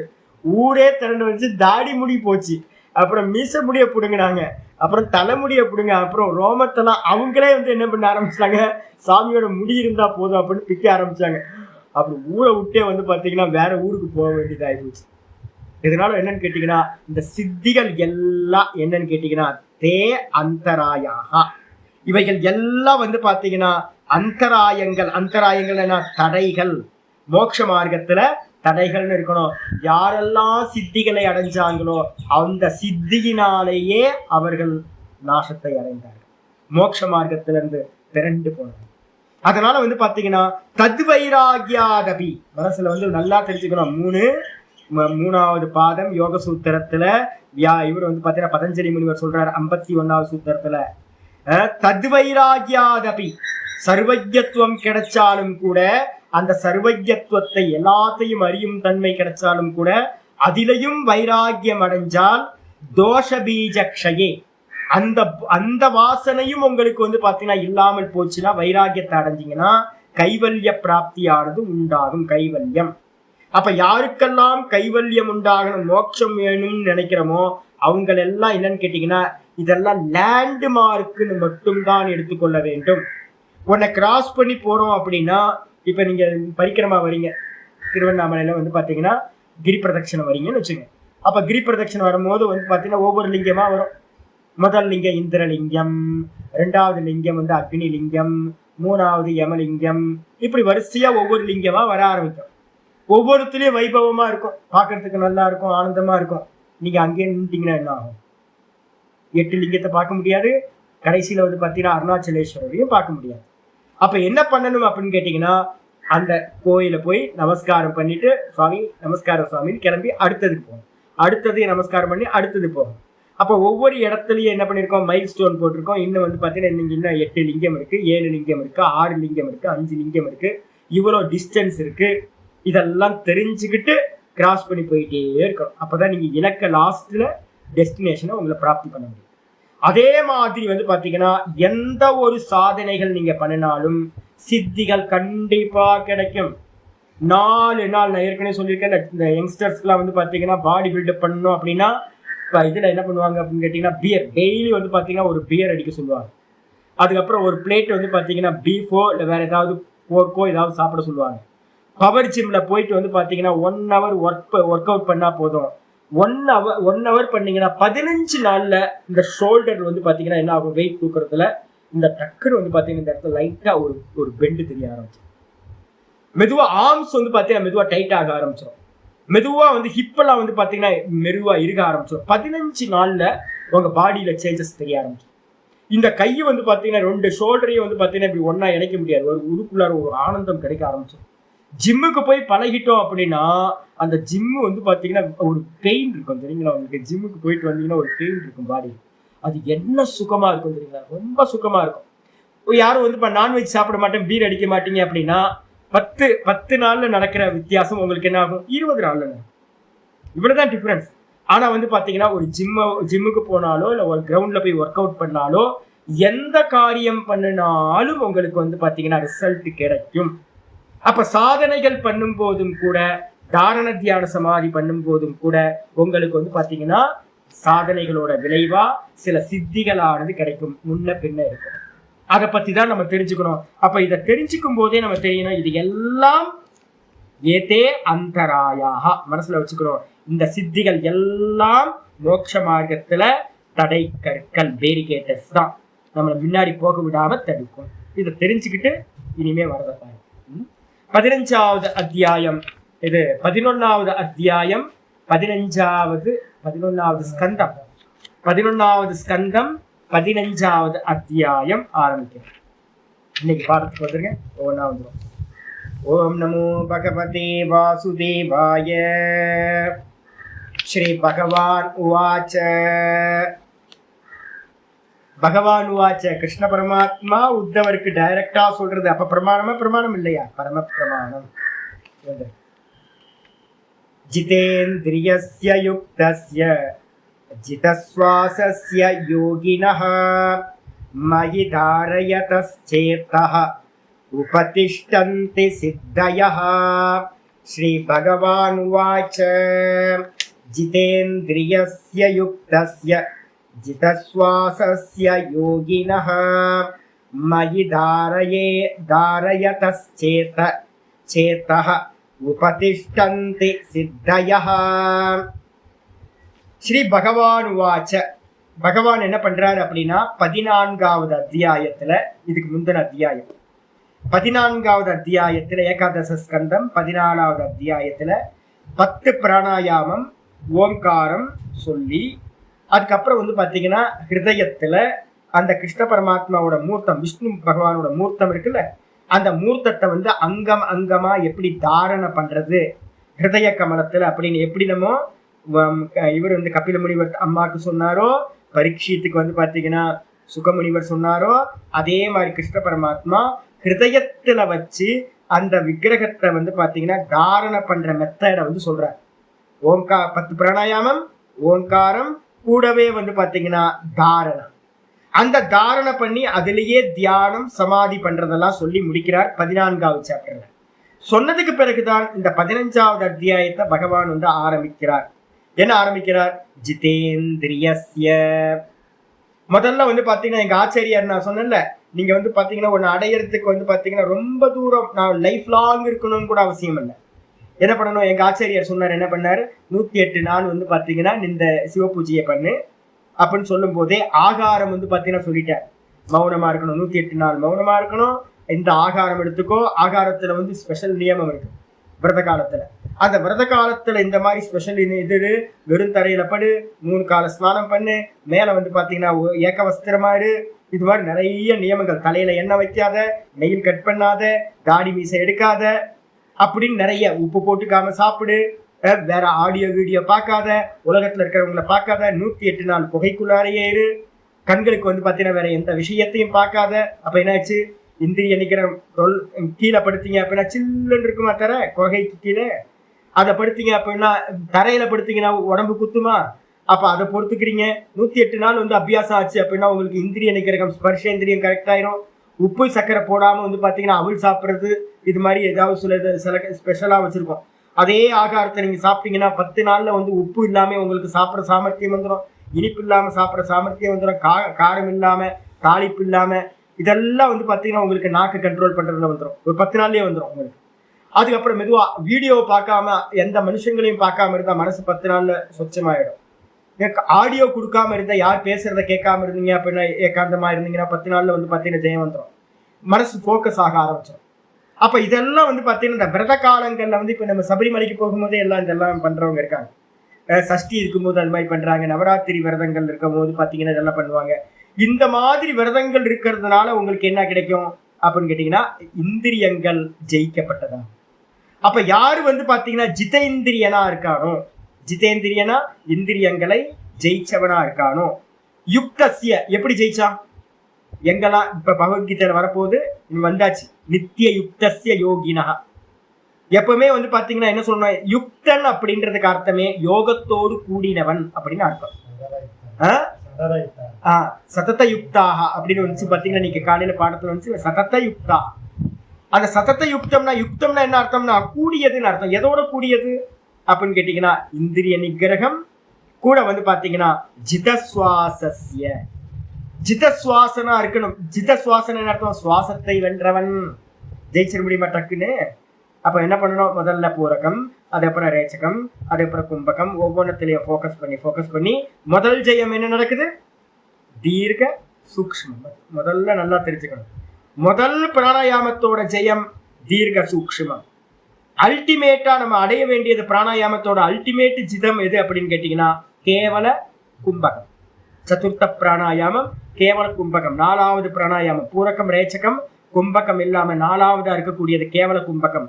அந்த கேவல கும்பகத்தை அடைஞ்சோம் அப்படின்னா பிராணாயாமத்தோட பர்பஸ் முடிஞ்சு போச்சு. இந்த பிராணாயாமத்தோட பர்பஸ் முடிஞ்சுது அப்படின்னா என்ன ஆகும், அதனால இந்திரியத்தோட மேலான வசீகாரம் பாத்தீங்கன்னா உங்களுக்கு உண்டாயிரும். இந்திரியத்தை நீங்க ஜெயிச்சுங்களாயிருங்க. அப்ப பிராணாயாமத்தை ஜெயிக்கணும் அப்படின்னா, பிராணனை ஜெயிக்கணும் அப்படின்னா ஆசனம் சித்தியா இருக்கணும். அப்ப ஆசனம் சித்தியா இருக்கணும் அப்படின்னா நீங்க யமங்கள்ல பாத்தீங்கன்னா போக்கஸ்டா இருக்கணும். இப்ப பாத்தீங்கன்னா கையில பாத்தீங்கன்னா ஒரு கொசு உட்காந்துச்சு. கிளாஸ் ஆரம்பிக்கிறதுக்கு முன்னாடி ஏதோ வந்துருச்சு. நான் வழக்கதவு போட்டிருக்கேன், ஆனாலும் பாத்தீங்கன்னா ஒரு கொசு வந்துருச்சு. இப்ப என்ன பண்ணுவேன், நான் எனக்கு தூக்கத்துல இருக்கும்போது தெரியாம அடிச்சுட்டா ஓகே, எதேச்சியா அடிக்கிறது அது கூட என்னது 81 விதமான இதுல அகிம்சையில அப்படி கூட நடக்கக்கூடாது. பிராக்டிஸ் அது மாதிரி பண்ணணும். அதே நேரத்துல இப்ப எனக்கு கொசு உட்காந்துச்சு, நான் என்ன பண்ணேன் தெரியுங்களா, கொசு இங்க உட்காந்துச்சு, நான் அடிச்சிருந்தா என்ன இருக்கும், செத்து போயிருக்கும். நான் என்ன பண்ண தெரியுங்களா, வேகமா இங்க அடிச்சேன். இங்க கொசு உட்கார்ந்ததுக்கு ஏன் சாமி இங்க அடிக்கணும் அப்படின்னா, பறந்து போ, இல்ல அப்படின்னா பனிஷ் பண்ணிடுவேன் அப்படின்னா அதுக்கு ஒரு வார்னிங் கார்டு. பறந்து போயிடுச்சு, அவ்வளவுதான். அப்ப தெரிஞ்சு கூட பாத்தீங்க அப்படின்னா ஒரு இம்சையை பன்கீர பண்ணக்கூடாது. இது மாதிரி யமம் நியமத்தை பாத்தீங்கன்னா நல்லா பக்காவா ஃபாலோ பண்றது மூலமா ஆசனத்தை பாத்தீங்கன்னா மெதுவா மெதுவா மெதுவா உட்கார்ந்து ஜெயம் பண்ணும் போது கூட பிராணனையும் நல்லா வசப்படுத்த கூடவே பிரத்யாகாரம் சொல்லக்கூடிய தமமும் பாத்தீங்கன்னா உண்டாயிரும் இந்திரிய ஜெயம். அப்ப இந்திரிய ஜிதேந்திரியஸ்ய ஜிதஸ்வாசஸ்ய யுக்தஸ்ய யோகின, இந்த விதமா யோகத்தோடு கூடியிருக்கின்ற யோகிகளுக்கு, யோகியா இருந்தா நிறைய பேர் என்ன பண்றாங்க தெரியுங்களா, நான் பார்த்த வரைக்கும் பாத்தீங்கன்னா, நான் இப்போ உங்களுக்கு சொல்லிட்டு இருக்கிறது என்னன்னு கேட்டீங்கன்னா வைதிக யோகம். அதுக்காக தான் பாகவதத்தை எடுத்திருக்கேன். வெறும் ட்ரையா யோக சூத்திரத்துல பாத்தீங்கன்னா, யோக சூத்திரத்துல பாத்தீங்கன்னா முதல்ல முடிஞ்சு போச்சு ஈஸ்வர பிரணிதானாத்வா. அதுக்கப்புறம் போன பாதத்திலேயே ஒண்ணு முடிஞ்சு போச்சு சமாதி சித்திர் ஈஸ்வர பிரணிதானாத் ஒரு சூத்திரம் பார்த்துருக்கோம். சமாதி அடையணும் அப்படின்னா ஈஸ்வர பிரணிதானம் பண்ணணும். ஆனா என்ன பண்றாங்க தெரியுங்கிறவங்களுக்கு, யோக சூத்திரம் படிக்கிறவங்க எல்லாரும் பெரும்பாலும் இந்த ஈஸ்வரனை தூக்கி என்ன பண்ணிட்டாங்க, குப்பை தொட்டியில போட்டாங்க. எங்கெங்கெல்லாம் இன்ஸ்டிடியூஷன் இருக்கோ எல்லா இடத்துலையும் பாத்தீங்க அப்படின்னா, நான் இப்போ BK ஐயங்காரோட நம்ம தேசிகாச்சாரியா இருக்காருல்ல, எங்க தேசிகாச்சாரி நம்ம இதுல இருக்கு ஆரியபுரத்திலேயே எதுல இருக்கு, சென்னையில இருக்கிறது. அங்க போய் பாத்தீங்க அப்படின்னா ஃப்ரண்ட்ல மட்டும் பதஞ்சலிக்கு ஒரு சிலை வச்சிருக்காங்க. அதுக்கப்புறம் நான் கேட்டேன், நான் இங்க எங்கேயாவது பூஜை உள்ளுக்குள்ள ஏதாவது பூஜையா இல்லை, கார்பரேட் ஆஃபீஸர் யோகமே எப்படி பண்ணிட்டாங்க அப்படின்னு கேட்டீங்கன்னா கார்பரேட் ஆகிட்டாங்க. ஐயங்கார் ஃபேமிலி எப்படி இருக்கணும், நல்ல ஈஸ்வரன் மேல நல்ல பக்தி இருக்கணும். ஆனா என்ன பண்ணிட்டாங்கன்னு கேட்டீங்கன்னா மரத்தடியில தூக்கி வெளில வச்சுட்டாங்க. இவரை யார பதஞ்சலியை தூக்கி எங்க வச்சுட்டாங்க, வெளியில வச்சுட்டாங்க. அதுக்கப்புறம் பாத்தீங்கன்னா வேற எதுவும் இல்லை. ஆனா பாத்தீங்கன்னா நல்லா பூஜை பண்ற இது எப்படி தெரியுங்களா இருக்கும் உங்களுக்கு. எனக்கு ஒரு சாமி தெரியும், நம்ம பீகார் ஸ்கூல் ஆஃப் யோகால இருக்கிற சாமி, நல்ல கிருஷ்ண பக்தர். அவரோட இன்ஸ்டிடியூட் நான் போயிருக்கேன். நல்ல ஒரு பெரிய ஒரு இது வச்சிருக்காரு, அவர் ஸ்டுடியோ வச்சிருக்காரு. என்ன அப்படின்னு கேட்டீங்கன்னா, முதல்ல வந்தோடனே நல்லா பாத்தீங்கன்னா சாமிக்கு ஒரு பூஜை நடக்கும். பூஜாரி வருவார், பாத்தீங்கன்னா பூஜையை பண்ணுவார். நல்ல பதஞ்சலிக்கு ஒரு சிலை இருக்கு, பதஞ்சலிக்கான இதெல்லாம் உபாசனைகள்லாம் பண்ணிட்டு, சிவ பூஜை பண்ணிட்டு, விஷ்ணு பூஜை பண்ணிட்டு, 2 பூஜையும். ஏன்னா 2 பேருமே யோகத்துக்கு சுவாமி, சிவனும் யோகம், விஷ்ணுவும் பாத்தீங்கன்னா யோகத்துக்கு. அப்ப 2 பேருக்குமே சுவாமிக்கு நல்லா காலையில நடந்தது. அதுக்கப்புறம் தான் சூரிய நமஸ்காரத்துக்கு காலையில வருவார். 3 காலம் பாத்தீங்க அப்படின்னா சுவாமிக்கு நைவேத்தியம் பண்ணுவார். சாயந்தரம் பாத்தீங்க அப்படின்னா பள்ளியறை பூஜை பண்ற மாதிரியே அவருக்கு பாத்தீங்கன்னா உத்வாசம் பண்ணி தேவதைகளை க்ளோஸ் பண்ணி வச்சுட்டு அதுக்கப்புறம் வீட்டுக்கு போவார். திரும்ப காலைல அப்படி. அப்ப அவங்கள ஃபாலோ பண்றவங்க எல்லாத்துக்கும் அந்த ஈஸ்வர உபாசனையோடு சேர்ந்த யோகம் இருக்கும். அதே பாத்தீங்க அப்படின்னா நான் சொல்லுவேன் அடிக்கடி, ருத்ரான்னு ஒருத்தர் இருக்காரு சொல்லுவேன்ல, ருத்ர கவுடா. எங்க அப்படின்னு கேட்டீங்கன்னா ரிஷிகேஷ் போனீங்கன்னா போய் பாருங்க. அவர் பாத்தீங்கன்னா சிவானந்த சுவாமி ஆசிரமத்துல வெளியில வந்தவர். ஆனா பாத்தீங்க அப்படின்னா எல்லாம் ஃபாரினர்ஸ். உள்ள ஃபுல்லா பாத்தீங்கன்னா யோகா படிக்கிறவங்க எல்லாம் ஃபாரினர். அதனால என்ன ஆகி போச்சு அப்படின்னு கேட்டீங்கன்னா, ஈஸ்வரனை தூக்கி எங்க போட்டாச்சு, செல்ஃபுக்குள்ளார அடக்கி மூடி வச்சாச்சு. அவ்வளவுதான். பூஜை இல்லை, ஒண்ணும் இல்லை. அப்ப ஈஸ்வரன் இல்லாம ஆசனம், ஈஸ்வரன் இல்லாம எல்லா யோகங்களும் நடக்கும். அப்ப தாரண தியான சமாதி எப்படி பண்ணுவீங்க? எப்படி அனுகிரகம் கிடைக்கும் உங்களுக்கு? கிடைக்கவே கிடைக்காது. அப்ப அப்படி கிடைச்சாலும் கூட வந்து பாத்தீங்கன்னா என்ன மாதிரி இருக்கும் அப்படின்னா மெட்டீரியலிஸ்டிக்கா தான் உங்களுக்கு கிடைக்கும் ஒழிய வாஸ்தவத்துல அனுகிரகம், மோட்சத்துக்கான அனுகிரகம் கிடைக்காது. ஆனாலும் செய்ய முடியுமா? இங்கேயே சொல்ல போற ஆச்சாரியார் 2 விதமா இந்த சித்திகள் கிடைக்கும். ஈஸ்வரனை வச்சுக்கிட்டு யோக அபியாசம், ஈஸ்வரனை இல்லாம யோக அபியாசம். அப்ப இங்க ஆச்சாரியர் சொல்றார் மயி தாரயதச்சேதா. அப்ப இந்த பிராணாயாமம் பண்ணும் போதும் இந்திரிய நிகிரகங்களுக்காக நீங்க என்னெல்லாம் விரதங்கள் அனுஷ்டானம் பண்றீங்களோ அப்பவும் எல்லாத்துக்கூடையும் எந்த யோகம் பண்ணினாலும் கூட வந்து பாத்தீங்கன்னா என்ன பண்ணணும்? கூட கூட கூடவே ஈஸ்வரனை வச்சுக்கிட்டே வரணும். ஈஸ்வரன் இடத்துல மயி தாரயதக. முதல்ல என்ன ஆயாச்சு? இந்திரிய நிகிரகம் சொல்லியாச்சு. இந்திரிய நிகிரகம் எதனால வரும்? ஜிதஸ்வாசஸ்ய, பிராணாயாமம் பண்றதுனால வரும். பிராணாயாமம் எதனால வரும்? ஆசன சித்தினால வரும். ஆசன சித்தி எப்ப சித்திக்கும்? யமனியமம் இருந்தா சித்திக்கும். அப்ப யமனியமம், ஆசனம், பிராணாயாமம் வந்தாச்சு. இந்திரிய நிகிரகம் வந்து பாத்தீங்கன்னா பிரத்யாகாரம் சொல்லியாச்சு. பிரத்யாகாரத்துக்கு அப்புறம் அந்தரங்க சாதனம் தாரண வந்துருது. அதான் இங்க ஆச்சரியர் ஆரம்பிக்கிறார் மயி தாரயதச்சேதா. எவன் வந்து பாத்தீங்கன்னா என்னிடத்தில் சித்தத்தை வந்து பாத்தீங்கன்னா தாரணை பண்றானோ, தாரணை என்னது? பலமுறை சொல்லியிருக்கோம். சமக்கிர ரூபத்தை வந்து பாத்தீங்கன்னா முதல்ல பாத்துறணும். பூரணமா சுவாமியை ஃபுல்லா மேல இருந்து கீழே வரைக்கும் நல்லா பார்த்து பார்த்து பார்த்து அனுபவிச்சிடணும் சுவாமியை. அம்பாள் பார்த்தீங்க அப்படின்னா என்ன அழகு! யாருக்கு இந்த 0 சைஸா? என்ன 0 சைஸ்? அம்பாளுக்கு இருக்க 0 சைஸ்லாம் உங்களுக்கு இருக்குமா? யாருக்காவது? அம்மாவோட இடுப்புல வந்து ஒரு ஒட்டி ஆடத்தை கட்டுனா ஐயோ அம்மா உயிரே கொடுத்துடலாம். மூக்குத்தி போட்டாங்கன்னா அதுல ரெட் கலர் மூக்குத்தியில அப்படியே மினுக்கு மினுக்கு மினுக்குன்னு மின்னுச்சுன்னா பார்த்துக்கிட்டே இருக்கலாம். இந்த உலகத்தையே எழுதி கொடுத்துடலாம். அது மாதிரி இருக்கும். அப்ப என்ன பண்ணணும்? முழுசா பார்த்து அனுபவிக்கணும். அம்மா சுவாமியையோ இது விக்கிரகத்தை வந்து பூரணமா அனுபவிச்சுட்டு அதுக்கப்புறம் என்ன பண்ணணும்? வியஸ்த உபாசனைக்கு வந்துடணும். ஏக்க ஏக்க அங்கமா தாரணை பண்ணிக்கிட்டே வரும். இந்த ஏக்க ஏக்க அங்கமா ஒவ்வொரு அங்கமா தாரணை பண்ணும்போது கூடவே என்ன பண்ணணும்? பிரதானம் 2 தாரணை. ஒண்ணு பாத சரணாரவிந்தம், அம்பாலோட சுவாமியோட பாத சரணங்களை நல்லா தாரணை பண்றது. அதுக்கப்புறம் முக்கியமானது என்ன சொல்லியிருக்கோம்? இந்த கண்கள். இந்த கண்கள்ல வந்து நின்னுட்டீங்க அப்படின்னா தாரயதச்சேதா. ஒவ்வொரு அங்கமா பண்ணும்போது ஒவ்வொரு அங்கத்துக்கும் ஒரு பலன் இருக்கு. புராணங்கள்ல வந்து பாத்தீங்கன்னா எந்தெந்த அங்கத்தை உபாசனை பண்றதுனால என்னென்ன சித்திகள் கிடைக்கும் சொல்லியிருக்கு. அது மாதிரி சித்திகள் கிடைக்குது. உபதிஷ்டந்தி சித்தய. சித்திகளானது அவனுக்கு முன்னாடி வந்து சுவாமி நீங்க என்ன எடுத்துக்கங்க, சுவாமி நீங்க என்ன எடுத்துங்க, யூஸ் பண்ணிக்கங்க அப்படின்னு ஒவ்வொரு சித்திகளும் அவனுக்கு முன்னாடி வந்து இருந்து வேலைக்காரன் போல இவனுக்கு சேவை செய்கின்றன. சித்திகள் சம்பவிக்கின்றன. சொன்ன பிறகு உத்தவ உவாச்ச கயா தாரணயா கா ஸ்வித் கதம் வா சித்திரச்சுத.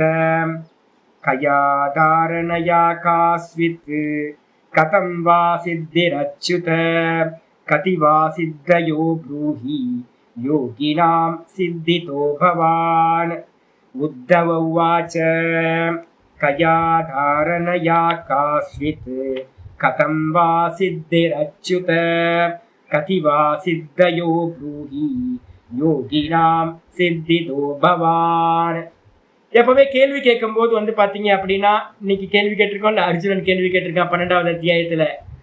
இந்த நிர்குண உபாசகர்கள் பெரியவங்களா இல்ல சகுண உபாசகர்கள் வந்து பாத்தீங்கன்னா பெரிய ஆட்களா, சிறந்தவர்களா அப்படின்னு யுக்த தமாமதா இருக்கா? யாரு பெரியவங்க அப்படின்னு கேள்வி கேட்டிருக்கான். அதே மாதிரி உத்தவர் வந்து பாத்தீங்கன்னா கேள்வி கேட்கிறார். கயாதாரணையா காசித்து கதம் வா சித்தி ரச்சித. எப்பவுமே வந்து பாத்தீங்கன்னா கிம்கேன கதம், ஆகாங்ஷான்னு பேர். இதுக்கு பேர் வந்து பாத்தீங்கன்னா ஆகாங்ஷான்னு பேரு. பூர்வ மீமாம்சால வந்து பாத்தீங்கன்னா எந்த ஒரு காரியத்தை பண்ணும் போதும் ஒரு 3 கேள்வியை கேட்கணும்னு சொல்லி. கிம் கேன கதம், கிம் கர்த்தவியம், கேன கர்த்தவியம், கதம் கர்த்தவியம்.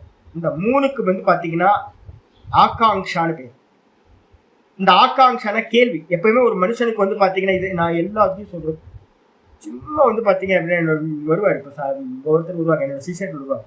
என்ன சொன்னாலும் ஏன் பண்ணணும், எதுக்கு பண்ணணும், எப்படி பண்ணணும், இதெல்லாம் கேட்டுக்கிட்டே இருக்கணும். அப்படி கேட்டிங்கன்னா உங்களுக்கு என்ன ஆயிடும்னு கேட்டிங்கன்னா, நீங்கள் பண்ணுற காரியத்தில் என்ன ஆயிடும்னு கேட்டிங்கன்னா ஒரு பர்ஃபெக்ஷன். நம்ம என்ன பண்ணுவோம், கேள்வியை கேட்காம என்ன பண்ணுவோம், காரியத்தை பண்ணிக்கிட்டே. அப்போ ஒரு நல்ல சிஷ்யன் வந்து பார்த்தீங்கன்னா கேள்வி கேட்குறார். எது உத்தவர் கேட்குறார், கயாதாரணையா. கயா அப்படின்றதுக்கு அர்த்தம் வந்து பார்த்தீங்க அப்படின்னா எந்த தாரணையினால் தாரணை பண்ணணும், எந்த தாரணையினால். காஸ்வித்து எந்த விதமான காஸ்வித்து சித்தி, எந்த சித்திகளானது சித்திக்கும், எந்த தாரணையினால் எந்த விதமான சித்திகள் சித்திக்கும். ஸ்வித்துன்றது வந்து பார்த்தீங்கன்னா வெறும் பாத பூரணம் தான். ஒரு கேள்விக்காக ஸ்வித்துன்னு சேர்த்துருக்கு. அதுக்கு தனிப்பட்ட இது இல்லை. நிபாத்தம் பேர். நிபாத்தம்னா பொருளற்றது, வெறும் ஒரு ஸ்வித்துன்றது ஒரு பொருளற்ற ஒரு அசைச்சொல். அதை வந்து பார்த்தீங்கன்னா எந்த பர்பஸ்க்கு யூஸ் பண்ணுவோம் அப்படின்னா, எங்கெல்லாம் கொஸ்டின் பண்ணுறோமோ அந்த இடத்துல ஸ்வித்துன்ற இதை யூஸ் பண்ணுவோம். காஸ்வித்து சித்திகி. சித்திகள் வந்து பார்த்தீங்கன்னா எந்த விதமான தாரணையினால் எந்த விதமான சித்திகள் சித்திக்கின்றன. கதம்பா சித்திகி, எந்த விதமா சித்திக்கின்றன, எந்த தாரணையினால் என்ன சித்திகள் எந்த விதமாக சித்திக்கின்றன. 3 கேள்வி. கயா, கா, கதம். கயானா எந்த, கா அப்படின்னா என்ன கிடைக்கும், அப்புறம் கதம்னா எப்படி கிடைக்கும் அப்படின்னு சொல்லிட்டு கதிவா சித்தையக 3 கொஸ்டின் கேட்டதுக்கு அப்புறம் 4வது கொஸ்டின் கதிவா சித்தையகன. கத்தின்றதுக்கு எண்ணிக்கையை குறிக்கிறது, கவுண்டிங்கை குறிக்கிறது. எத்தனை சித்திகள் வந்து பார்த்தீங்கன்னா சித்திக்கும் அப்படின்றத வந்து பார்த்தீங்கன்னா ப்ரூஹி, பகவானே எனக்கு நீங்கள் வந்து பார்த்தீங்கன்னா சொல்லுங்கள். பகவானை பார்த்து உத்தவர் சொல்றார். ஏன் உங்கள்கிட்ட கேட்கிறேன் அப்படின்னா, பவான் யோகினாம் சித்திதோ சித்திதா, நீங்கள் தான் பவான் அப்படின்னா தாங்கள் தான் இந்த யோகிகளுக்கு எல்லாத்துக்கும் சித்திகளை கொடுக்கக்கூடியவராக இருக்கின்றீர்கள். சர்வ தேவதா ரூபமா இருந்துகிட்டு, சர்வ தத்துவ ரூபமா இருந்துகிட்டு ஒரே பகவான் தான் எல்லாத்துக்கும் எல்லா விதமான சித்திகளையும் கொடுக்கின்றார். பகவத்கீதையில வந்து பாத்தீங்கன்னா 7வது சாப்டர்ல பாத்தீங்கன்னா யோ யோ யாம் யாம் தனும் பக்தஹ ஸ்ரத்தையார்ச்சிதும் இச்சதி. கீதையில வந்து பாத்தீங்க அப்படின்னா 7வது சாப்டர்ல வந்து பாத்தீங்கன்னா இருக்கு என்ன அப்படின்னா, யோ யோ யாம் யாம், யோ யோ யாம் யாம் பக்கத்துல எழுதிங்க 21:7-21 எழுதிங்கன்னா போதும். யோ யோ யாம் யாம் தனும் பக்தக ஸ்ரத்தையார்ச்சிதும் இச்சதி தஸ்ய தஸ்யாச்சலாம் ஸ்ரத்தாம் தாமேவ விததாம் யகம். நீங்க எந்தெந்த ரூபத்துல எந்தெந்த நீங்க பிருத்திவி தத்துவத்தை உபாசனை பண்ணாலும் சரி, இல்ல வந்து பாத்தீங்க அப்படின்னா ஜலமா ஆகாசம் தத்துவங்களா உபாசனை பண்ணாலும் சரி, நான் மகத் தத்துவத்தை உபாசனை பண்றேன், அகங்கார தத்துவத்தை உபாசனை பண்றேன், நான் மூல பிரகிருதியை உபாசனை பண்றேன் அப்படின்னு பண்ணாலும் சரி, இல்ல நீங்க சக்கரங்களை தாரணை பண்றேன், நான் மூலாதாரம் பண்றேன், நான் சுவாதிஷ்டானம் பண்றேன், நான் ஹிருதய சக்கரத்தை பண்றேன், நான் விசுத்தி சக்கரத்தை பண்றேன் அப்படின்னு பண்ணாலும், இல்ல பஞ்சபூதங்களை நான் வந்து பாத்தீங்கன்னா பிருத்திவிய ஜலத்தை அப்பு இதெல்லாம் வந்து பாத்தீங்கன்னா உபாசனை பண்றனாலும், எந்த ரூபத்துல எதை நமஸ்காரம் பண்ணி தாரண தியான சமாதி பண்ணினாலும் அந்த எல்லாத்துக்கும் வந்து பாத்தீங்கன்னா பலனை கொடுப்பதன் மூலமா, பலன் என்னது சித்தி, அந்த சித்தியை கொடுப்பது மூலமா அவங்களுடைய சிரத்தையை நான் என்ன பண்றேன், அசையாமல் செய்கின்றேன். அப்ப யாரு கொடுக்குறா அப்படின்னு கேட்டீங்கன்னா, யார் யார் எந்தெந்த விதமா கேட்கிறாங்களோ அந்தந்த விதமா அந்தந்த ரூபத்தில் இருந்துகிட்டு பகவான் ஒருத்தர் தான் பலன் கொடுக்கிறார். உத்தவர் வந்து பாத்தீங்கன்னா அதை சொல்றார், நீங்கள் தான் யோகிகளுக்கு சித்திகளை கொடுக்கின்றீர்கள், அதனால உங்களை பார்த்து இந்த 4 கேள்விகளை கேட்கின்றேன். முதல் கேள்வி என்னது, கயா சித்தி, கயா தாரணையா சித்திர் பவத், எந்தெந்த தாரணையினால சித்திகள் உண்டாகுது. கா சித்திர், என்ன சித்தி வந்து பாத்தீங்கன்னா என்ன சித்தி உண்டாகும். அதே மாதிரி வந்து பாத்தீங்கன்னா கதம்பா, எந்த விதமாக சித்திகள் உண்டாகின்றன. இந்த 3 கேள்வி கூட வந்து பாத்தீங்கன்னா சித்திகள் எத்தனை, 4வது கேள்வி. சொன்ன மாத்திரத்துல பகவான் ஆரம்பிக்கிறார்.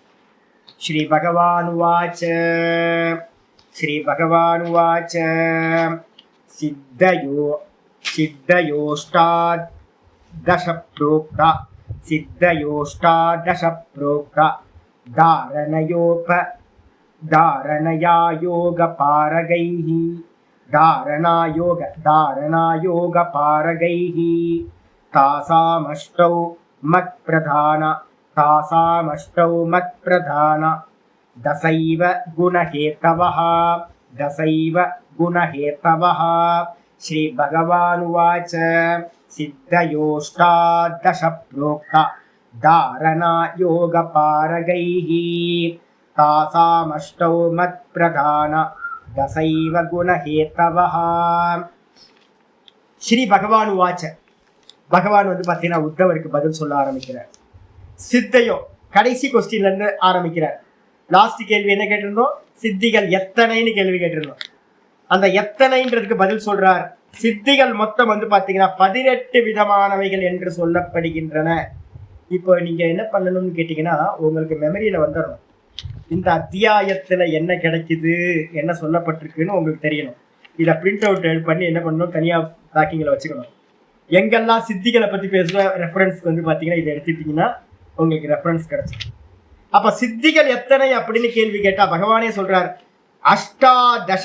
அஷ்டாதச அப்படின்னா 18 விதமான சித்திகளானது சொல்லப்படுகின்றன. புரோக்தா 18 விதங்கள் என்று சித்திகள் சொல்லப்படுகின்றன. எப்படி வந்து இது சித்திக்குது அப்படின்னு கேட்டா தாரணா யோக பாரகைகி. இந்த யோகத்துல வந்து பாத்தீங்கன்னா எல்லையை அடைந்தவர்கள்.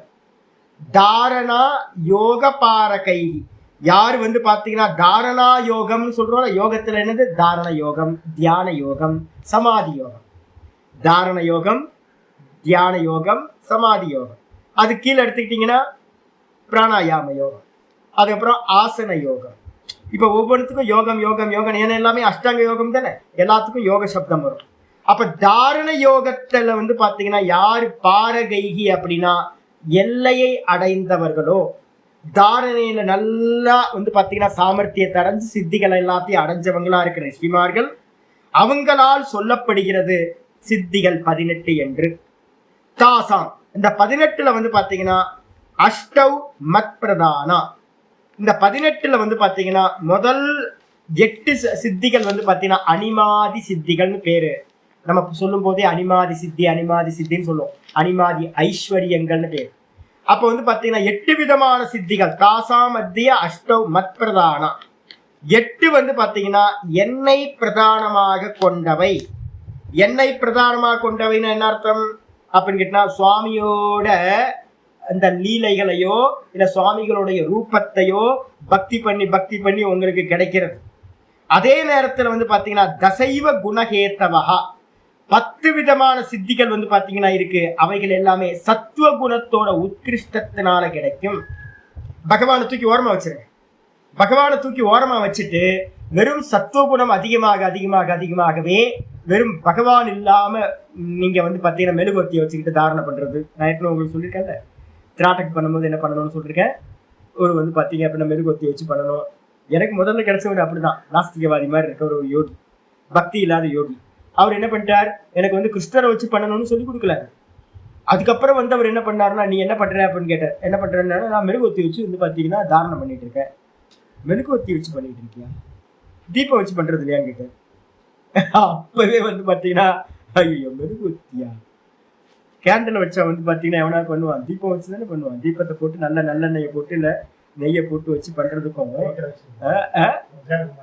அதுக்கப்புறம் என்ன பண்ணாருன்னு கேட்டீங்கன்னா ரவுண்டா வந்து பாத்தீங்கன்னா ஒரு வட்டத்தை போட்டு அந்த பிளாக் இங்க் அடிச்சுட்டு அதையே பார்த்துக்கிட்டு இருந்தேன். பிளாக் இங்கா இவர்கிட்ட வந்தோடனே இன்னும் கொஞ்சம் பக்தர்கிட்ட வந்தோடனே என்ன சொன்னாரு அப்படின்னு கேட்டீங்கன்னா, இந்த கேண்டில் பிடிக்கிற வேலையெல்லாம் வந்து பாத்தீங்கன்னா சர்ச்சில் இருக்கவங்க பண்ணிப்பாங்க, அதனால கேண்டில்லாம் பிடிக்க வேணாம், தீபத்தை போட்டு நெய் தீபத்தை போட்டு பண்ணு அப்படின்னு சொன்னோம். நெய் தீபம் வந்தாச்சு, கேண்டில் எடுத்தாச்சு. அதுக்கப்புறம் எதை வச்சு நீ தாரணை பண்ற அப்படின்னு நான் சொன்னேன். என்னன்னு கேட்டீங்கன்னா ஒரு டாட் வச்சுப்பேன். ஒரு பேப்பர்ல வந்து பாத்தீங்கன்னா ஒரு ரவுண்டு டாட் வச்சு அக்காட்ட இருந்து பொட்டு, கருப்பு பொட்டு இருக்கு பாத்தீங்களா, இந்த கருப்பு பொட்டை எடுத்தா ஒட்டை வச்சுட்டு அதை பார்த்துக்கிட்டு இருப்பாங்க. கருப்பு பொட்டை வச்சா ஐயோ தலையில அடிச்சுக்கிட்டேன். கருப்பு பொட்டை வச்சுக்கிட்டு வந்து பாத்தீங்கன்னா பார்த்துட்டு இருப்பேன் அந்த திராட்டக். இப்படியா பண்ணுவேன். அப்ப என்ன பண்ண அப்படின்னு கேட்டீங்கன்னா என்ன பண்ணணும் அப்படின்னா, அவர் தான் முதல்ல எனக்கு என்ன பண்ணாரு, ஓங்காரத்துக்கு ஒரு ஸ்டிக்கரை கொடுத்தார்.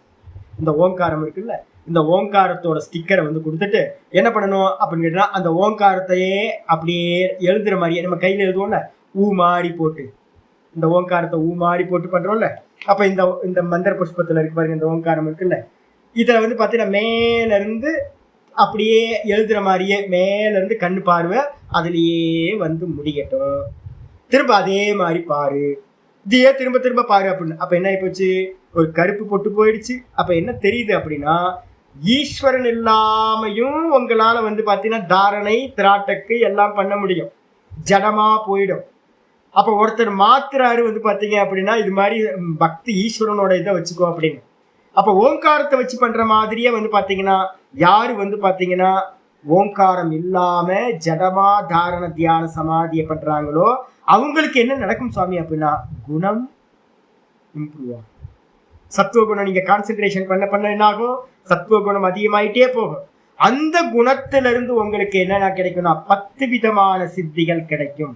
என்ன லாபம் என்ன நஷ்டம் சுவாமி அப்படின்னு கேட்டீங்கன்னா நீங்க எங்கேயா போய் மாட்டிப்பீங்க. ஏன்னா குணத்துல போய் மாட்டினீங்கன்னா, ஏன்னா ஜடம் பிரகிருதியோட கடைசியில பிரகிருதியில போய் முட்டிட்டு நிற்பீங்க. பிரகிருதிக்கு மேல வந்து பாத்தீங்கன்னா போக முடியாது, பிரகிருதி லயத்தோட முடிஞ்சிரும் உங்களோட. அதே நேரத்துல ஈஸ்வரனை கொண்டுட்டு போனீங்க அப்படின்னா பகவான பிரதானமா வச்சு பண்ணக்கூடிய தாரண தியான சமாதி உங்களுக்கு கை தூக்கி மோட்சம் வரைக்கும் கொண்டு போகும். இந்த பிரகிருதியை தாண்டறதுக்கு வந்து பாத்தீங்கன்னா ஹெல்ப் பண்ணும். இதான் வித்தியாசம். ஒண்ணு ஜடமானது ஜட சமாதியை அடைவிக்கும், இன்னொன்று வந்து பாத்தீங்கன்னா சேத்தனம் ஈஸ்வரன், அந்த ஈஸ்வரனை பிராப்தி பண்றதுக்கு ஹெல்ப் பண்ணும். ரைட்ஸா? இது அப்புறம் 4வது ஸ்லோகம். அனிமா மகிமா மூர்த்தேர் லகிமா பிராப்திரிந்திரியைஹி பிராகம்யம் ஸ்ருததிருஷ்டேஷு சக்தி பிரேரண மீஷதா சக்தி பிரேரண மீஷதா அனிமா மகிமா மூர்த்தேர் லகிமா பிராப்திரிந்திரியைஹி பிராகம்யம் ஸ்ருததிருஷ்டேஷு சக்தி பிரேரண மீஷதா. அனிமா மகிமா லகிமா, அனிமா மகிமா லகிமா. மூர்த்தேகே அப்படின்னு இருக்கு. மூர்த்தி அப்படின்னா தேகம்.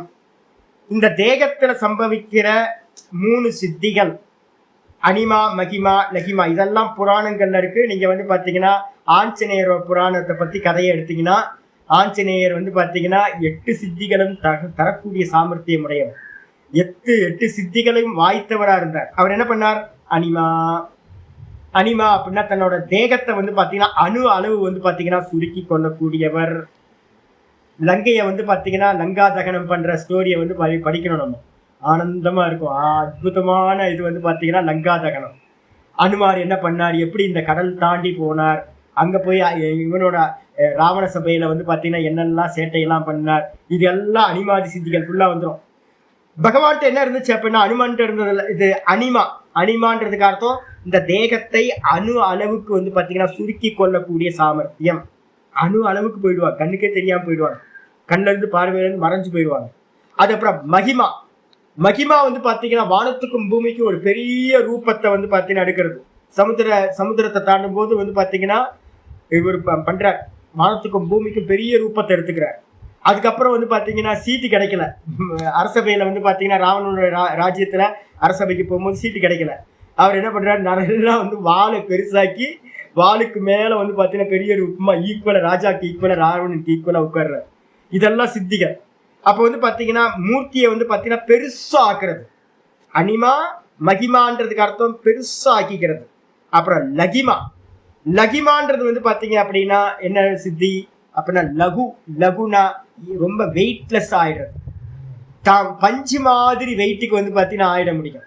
அதுக்கப்புறம் ஒரு சித்தி விட்டு போயிருக்கு. எப்பவுமே அஷ்டமா சித்திகள் அனிமா சித்திகள்ல +1 +- போட்டுங்க. கூட வந்து கரிமான்றத பக்கத்துல போட்டுங்க.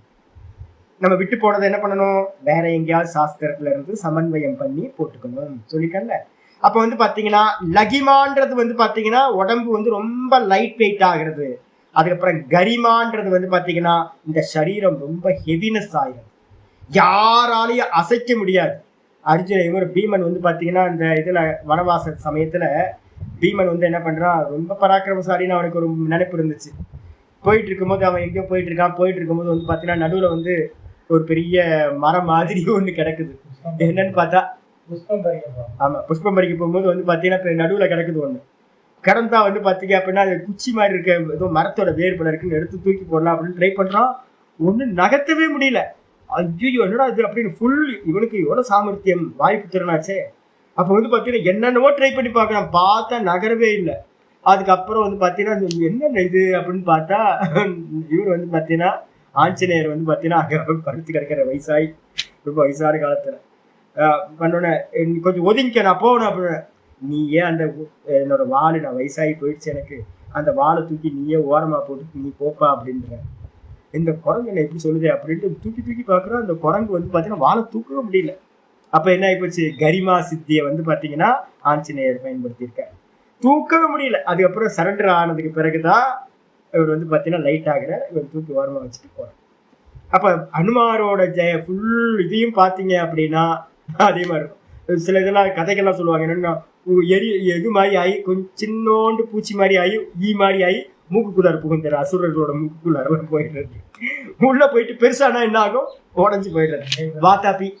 வாத்தாப்பியை வந்து பார்த்தீங்கன்னா வதை பண்ண இடத்துல அகஸ்தியர் வந்து பார்த்தீங்கன்னா ஒன்று பண்ணுறாருல, உள்ளுக்குள்ளார மாம்பழத்துக்குள்ளார வண்டா போயிடுறார். அதுக்கப்புறம் மாம்பழத்தை அவன் சாப்பிட்டுறான். சாப்பிட்டதுக்கு பிறகு வாதாப்பியை வந்து பார்த்தீங்கன்னா என்ன பண்ணுறாரு, அவர் பெருசாகி வந்து பார்த்தீங்கன்னா வயிற்ற பழக்கிறார். இந்த மாதிரி நிறைய ஸ்டோரிஸ் புராணங்கள்ல இருக்கு. அப்போ கரிமா லகிமா, அதுக்கப்புறம் வந்து பார்த்தீங்கன்னா பிராப்திர் இந்திரியைகி. பிராப்தினா என்ன சுவாமி எடுக்கணும் அப்படின்னு கேட்கும்போது, பிராப்திர் இந்திரியைகி, பிராப்தினா அடைதல் அர்த்தம். இந்திரியங்களால் அடைதல், இந்திரியங்களால் அடைதல்னா என்ன சுவாமி அப்படின்னு கேட்கும்போது ஆச்சாரியார் வந்து பார்த்தீங்கன்னா டீக்காக்காரர் சொல்றார், பிராப்திர் நாம சித்திகி என்ன அப்படின்னு கேட்டீங்கன்னா, சர்வ பிராணி நாம் இந்திரியைகி சக தது அதிஷ்டாத்ரு தேவதா ரூபேன சம்பந்தக இத்தியர்த்தக. டீக்காக்காரர் சொல்றாரு என்னன்னு கேட்டீங்கன்னா, ஒவ்வொரு இந்திரியத்துக்கும் வந்து பார்த்தீங்கன்னா ஒரு அதிஷ்டான தேவதா இருக்கா. இப்போ வந்து பார்த்தீங்கன்னா வாச்சோ தேவதா வன்னிகி, இந்த வாக்குக்கு அதிஷ்டான தேவதை வந்து பார்த்தீங்கன்னா அக்னி. இந்த அக்னி வந்து பார்த்தீங்கன்னா என்னோட வாக்குல மட்டும் இல்லை, இந்த லோகத்தில் இருக்கிற எல்லாத்தோட வாக்குலையும் இந்த அக்னி பகவானோட அனுகிரகத்துல தான் வாக்கு இயங்குது. அப்போ எல்லா பிராணிகளும் சர்வ பிராணி நாம் இந்திரியைகி சக, எல்லா பிராணிகளோட இந்திரியங்களோடு கூடி என்ன பண்றது அப்படின்னு கேட்டீங்கன்னா, ததது அதிஷ்டான தேவதா ரூபேன, அந்தந்த இந்திரியங்களோட அதிஷ்டான தேவதை இருக்கும்ல. சக்ஷுக்கு வந்து பார்த்தீங்கன்னா கண்களுக்கு வந்து பார்த்தீங்கன்னா சூரியன், காதுக்கு வந்து ஸ்ரோத்திரம், இந்த மூக்குக்கு வந்து அஸ்வினி குமாரர்கள், இந்த வாக்குக்கு வந்து பார்த்தீங்கன்னா அக்னி, இது மாதிரி பாதத்துக்கு வந்து பார்த்தீங்கன்னா கைக்கு வந்து பார்த்தீங்கன்னா இந்திரன், காலுக்கு வந்து பார்த்தீங்கன்னா வாசுதேவன். இது மாதிரி ஒவ்வொன்றுத்துக்கும் தேவதைகள் இருக்கு.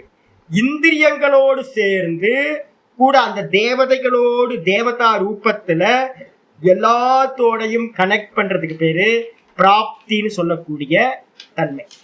எல்லாத்தோட இந்திரியங்களோடையும் சம்பந்தப்பட்டது தேவதா, அந்த தேவதா ரூபத்துல வந்து பாத்தீங்கன்னா எல்லாத்தோடையும் கனெக்ட் ஆகிறது. இது வந்து பிராப்தின்ற சித்தி. அப்ப என்ன ஆகும், என் கண்ணால பார்க்க மாட்டேன், உங்க கண்ணால நீங்க என்ன பாக்குறீங்களோ அதை நான் பார்ப்பேன். கீதா நீங்க என்ன பாக்குறீங்க, உங்க ஆஸ்திரேலியால உட்காந்துக்கிட்டு, சாமி விஷ்ணு சாமி நீங்க மலேசியால உட்காந்துக்கிட்டு என்ன பண்றீங்க, என்ன பாக்குறீங்க, சாவித்திரியம்மா நீங்க கோயம்புத்தூர்ல உட்காந்து என்ன பார்த்துட்டு இருக்கீங்க, பிள்ளைச்சி சூரியன்ஜி நீங்க வந்து திருவண்ணாமலையில இருந்து என்ன பார்த்துட்டு இருக்கீங்க அப்படின்னு அவங்க பாக்குறத நான் இங்க இருந்து என்ன பண்ணுவேன், உங்க கண்ணு மூலமா நான் பார்த்துருவேன். இதுக்கு பேர் வந்து பார்த்தீங்கன்னா நீங்க சாப்பிட்றீங்க, நீங்க மைசூர் பாக்கு தானே சாப்பிட்றீங்க அப்படின்னு உங்க டேஸ்ட்டை வந்து நான் இங்க இருந்துகிட்டே என்ன பண்ணுவேன், என்ஜாய் பண்ணுவேன். இது மாதிரி பண்றதுக்கு பேர் பிராப்தின்னு பேரு. மற்றவங்களோட இந்திரியங்களோட கனெக்ட் ஆகி தேவதா ரூபத்துல சம்பந்தப்படுறது எதுவோ அது பிராப்தி. பிராப்திக்கு அடுத்தது வந்து பாத்தீங்க அப்படின்னா பிராகம்யம் அப்படின்றது. இந்த பிராகம்யம்னா என்ன சுவாமி அப்படின்னு கேட்டீங்கன்னா, ஆச்சாரியர் சொல்றாரு டீக்காக்காரர், ஸ்ருதேஷு பாரலௌகிகேஷு திருஷ்டேஷு தர்ஷன யோக்யேஷு அபி சர்வேஷு பவிதா புவி பூவிகார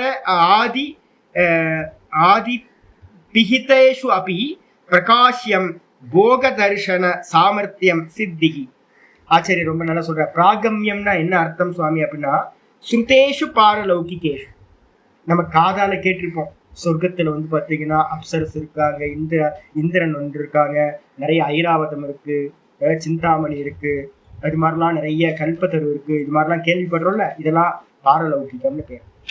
அதுக்கப்புறம் இந்த உலகத்துல திருஷ்டமா நம்ம எதெல்லாம் பார்த்தோமோ, நம்ம நிறைய விஷயங்களை இங்க பார்க்கிறோம். இதை எல்லாத்தையும் தர்ஷன யோகியேஷு அபி சர்வேஷு, இந்த உலகத்துல வந்து பார்க்கக்கூடியதா அனுபவிக்கக்கூடியதா எதெல்லாம் இருக்கோ, இல்லாம சாஸ்திரங்கள்ல எதெல்லாம் நம்ம கேட்டிருக்கோமோ, அது இல்லாம அபிஹிதஸ்ய அப்படின்னா நல்லா மூடி மறைக்கப்பட்டதா மறைப்பொருட்களா எதெல்லாம் மறைஞ்சு கிடக்குதோ முக்கியமா, அதுல எல்லாத்துலயும் வந்து பாத்தீங்கன்னா பிரகாசியம். இவனுக்கு வந்து பாத்தீங்கன்னா எல்லாம் பிரகாசிக்கும், இவனுக்கு முன்னாடி எல்லாம் தெரியும், எல்லாத்தையும் வந்து பாத்தீங்கன்னா அனுபவிக்கிற சாமர்த்தியம் உண்டாகும். இதுக்கு பேர் வந்து பாத்தீங்கன்னா பிராகம்யம் அப்படின்னு பேர். பிராகாமியம், ஆசைப்பட்டது எல்லாத்தையும் வந்து பாத்தீங்கன்னா இவனுக்கு என்ன ஆயிடும், இவன் எதையெல்லாம் ஆசைப்படுறானோ, நான் கல்பத்தருவை பார்க்கணும் பார்த்துடலாம், ரம்பா ஊர்வசியை பார்க்கணும் பார்த்துடலாம், ஐராவதத்தை பார்க்கணும் பார்த்துடலாம், நயகரா ஃபால்ஸ் இங்கிருந்தே பார்க்கணும் பார்க்கலாம், ஆல்ப்ஸ் மலையை பார்க்கணும் பார்க்கலாம், அண்டார்டிகா பார்க்கணும் பார்க்கலாம், எல்லாத்தையும் நான் ஆசைப்பட்டதை எல்லாத்தையும் இருந்த இடத்துல இருந்தே என்னால அனுபவிக்கிற சாமர்த்தியம் உண்டாச்சுன்னா அதுக்கு பேர் பிராகம்யம்.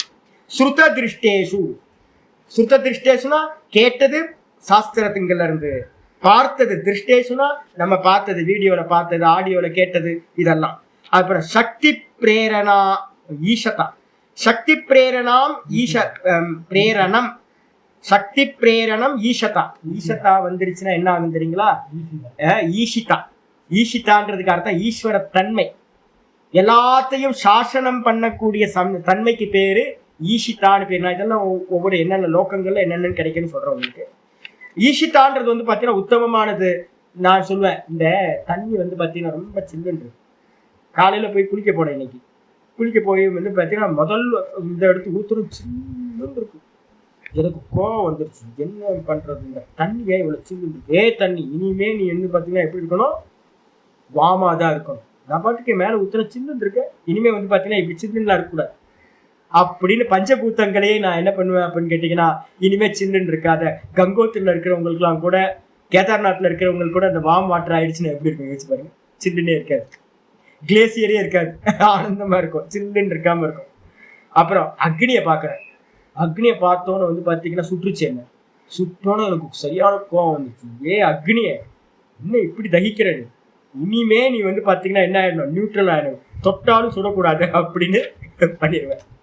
காத்த என்ன ரொம்ப ஓவரா காத்து அடிச்சுக்கிட்டே இருக்க, நீ இது மாதிரிலாம் ஓவரா காத்தடிக்க கூடாது, உன்னோட வேகம் வந்து பாத்தீங்கன்னா 40 கிலோமீட்டருக்கு மேல போக கூடாது அப்படின்னு 40 கிலோமீட்டர். இந்த பூமி வந்து பாத்தீங்கன்னா ஏன் கீழே இருக்கு, கொஞ்சம் தலைகளை மாறி போனா நல்லா இருக்குமே, பூமி மேல போட்டு ஆகாசம் வந்து பாத்தீங்கன்னா கீழே வரட்டும். இது மாதிரி ஈஸ்வரனுக்கு உட்பட்ட சக்திகள் எதெல்லாம் இருக்கோ அதுக்கு எல்லாத்துக்கும் பேரு ஈஷித்துவம் அப்படின்னு பேரு. அந்த ஈஷித்துவம் சக்தி பிரேரணம்னு பேரு. சக்தி பிரேரணம்னா அந்தந்த சக்திகளை பிரேரணா பண்ணக்கூடிய ஏவுதல் செய்யக்கூடிய சக்தி சாமர்த்தியம் சொல்லியாச்சு. இதோட நிப்பாட்டுங்க, நாளைக்கு மீடியா பார்க்கலாம். ஓம் பூர்ணமத பூர்ணமிதம் பூர்ணாத் பூர்ணமுதச்யதே பூர்ணஸ்ய பூர்ணமாதாய பூர்ணமேவாவசிஷ்யதே. ஓம் சாந்தி சாந்தி சாந்தி. ஹரி ஓம் ஸ்ரீ குருப்யோ நமஹ. ஹரி ஓம். இதுல பிரம்மசூத்திர பாஷ்யத்துல இவர் என்ன பண்றாரு அப்படின்னு கேட்டீங்கன்னா, சங்கர பாஷ்யத்துல எழுதுற சாங்கியத்தை கண்டனம் பண்ணும்போது, சாங்கியம் எந்த சாங்கியம், நம்ம தேவகுதியோட புள்ள இல்லை, நம்ம நடுவுல நிரீஸ்வர சாங்கியம்னு ஒன்று வந்திருக்குல்ல, நம்ம சாங்கிய காரிக்கா படிச்சோம், ஈஸ்வரன் இல்லாத சாங்கியம், பிரகிருதி நித்தியம் அநேக புருஷன் அப்படின்னு இருக்குல்ல. இந்த பிலாசபியை வந்து பிரம்மசூத்திரத்துல கண்டனம் பண்றாரு. கண்டனம் பண்ணதுக்கு பிறகு இவர் சொல்றாரு, அருமையான ஒரு வச்சனம் சொல்றாரு, அஷ்டமாதி சித்திகளை வச்சிருக்கிற கபிலராவே இருந்தாலும் கூட வேத விரோதமா சொன்னா தூக்கி ஓரமா போட்டுட்டு நம்ம போகணும். அப்போ அனிமாதி சித்திகள் வந்து பாத்தீங்கன்னா ஈஸ்வரன் இல்லாம நீங்க பண்ணினாலும் கூட யோக அபியாசத்தினால கிடைக்கும். அப்போ வேத விரோதமா யாரு சொன்னாலும், அனிமாதி சித்திகள் வச்சிருந்தவங்க யாரு சொன்னாலும் கூட அவங்கள தூக்கி ஓரமா போட்டுட்டு தான் போகணும். இப்போ திருவண்ணாமலைக்கு வந்தீங்க அப்படின்னா நிறைய அங்கங்க சின்ன சின்ன சித்தி இருக்கிறவங்களாம் இருப்பாங்க. ஆனால் ஈஸ்வரனுக்கு இந்த வேதத்துக்கு உடன்பாடு இருக்கிறதா இருக்காது. அப்போ வேதத்துக்கு உடன்பாடு இல்லைன்னா உங்களுக்கு மோட்சம் கிடைக்காது. அதனால என்ன பண்ணணும், தூக்கி ஓரமாக போட்டு போயிட்டே இருக்கணும். நீ இருக்கோ வச்சுக்கோ, சித்தியை வச்சுக்கோ. இன்னொருத்தர் மனசில் இருக்கிறத நினைக்கிறத பார்க்கறது, தூரத்தில் நடக்கிறத பார்க்கறது, வெத்தனை தடவை வந்து பார்க்கறது, உங்கள் மனசில் என்ன இருக்குது, என்ன பொருள் காணா போச்சு, இதெல்லாம். புளியறைன்னு ஒரு ஊர், அது அந்த ஊரில் வந்து ஒருத்தர் என்னது கருப்பு சாமியா ஏதோ ஒருத்தர் குறிலாம் சொல்கிறேன் பார்த்தீங்க அப்படின்னா யூடியூப்ல இருக்குது.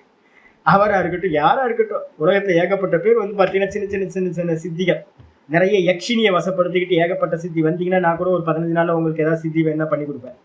ஆனால் லாபமோ நஷ்டமோ நீங்கள் தான் பார்த்துக்கணும். அது உங்கள் தலையில் ஏறி உட்காந்து உங்கள் முடியை பிச்சு எடுக்க ஆரம்பிக்கும். அப்புறம் சாமி கொடுத்தாரு இதை பண்ணாரு அப்படின்லாம் சொல்லக்கூடாது. லாபமோ நஷ்டமோ நீங்களே அனுபவிச்சுங்க. வேணா வாங்க 15 நாளில் இந்த சித்தியெல்லாம் விடுங்க. வேதாந்தம்லாம் இந்த யோகம்லாம் ரொம்ப தூரம் சாமி. ஒரு யக்ஷினியை பிடிச்சிக்கிட்டோம் அப்படின்னா, சாமி நான் ஒருத்தட்ட சொன்னேன், நான் இது மாதிரி யக்ஷினி மந்திரம் இருக்குது வேணா வாங்கிக்கிங்க, பண்ணினீங்க அப்படின்னா ஒரே வாரத்தில் 10 நாள்ல சித்தி ஆயிடும். சாமி ஒரு யக்ஷினியை வச்சுக்கிட்டே முடியல சாமின்னு உங்களுக்கே புரியும் நினைக்கிறேன் எந்த யக்ஷினின்னு. ஒரு வைப்பை வச்சுக்கிட்டே முடியல சாமி, தலை பிச்சுக்குது, தலை சூடாகுது, இதுல வேற ஒரு யக்ஷினியை வச்சுக்கணுமா நானு? வேணாம் சாமிகிட்ட.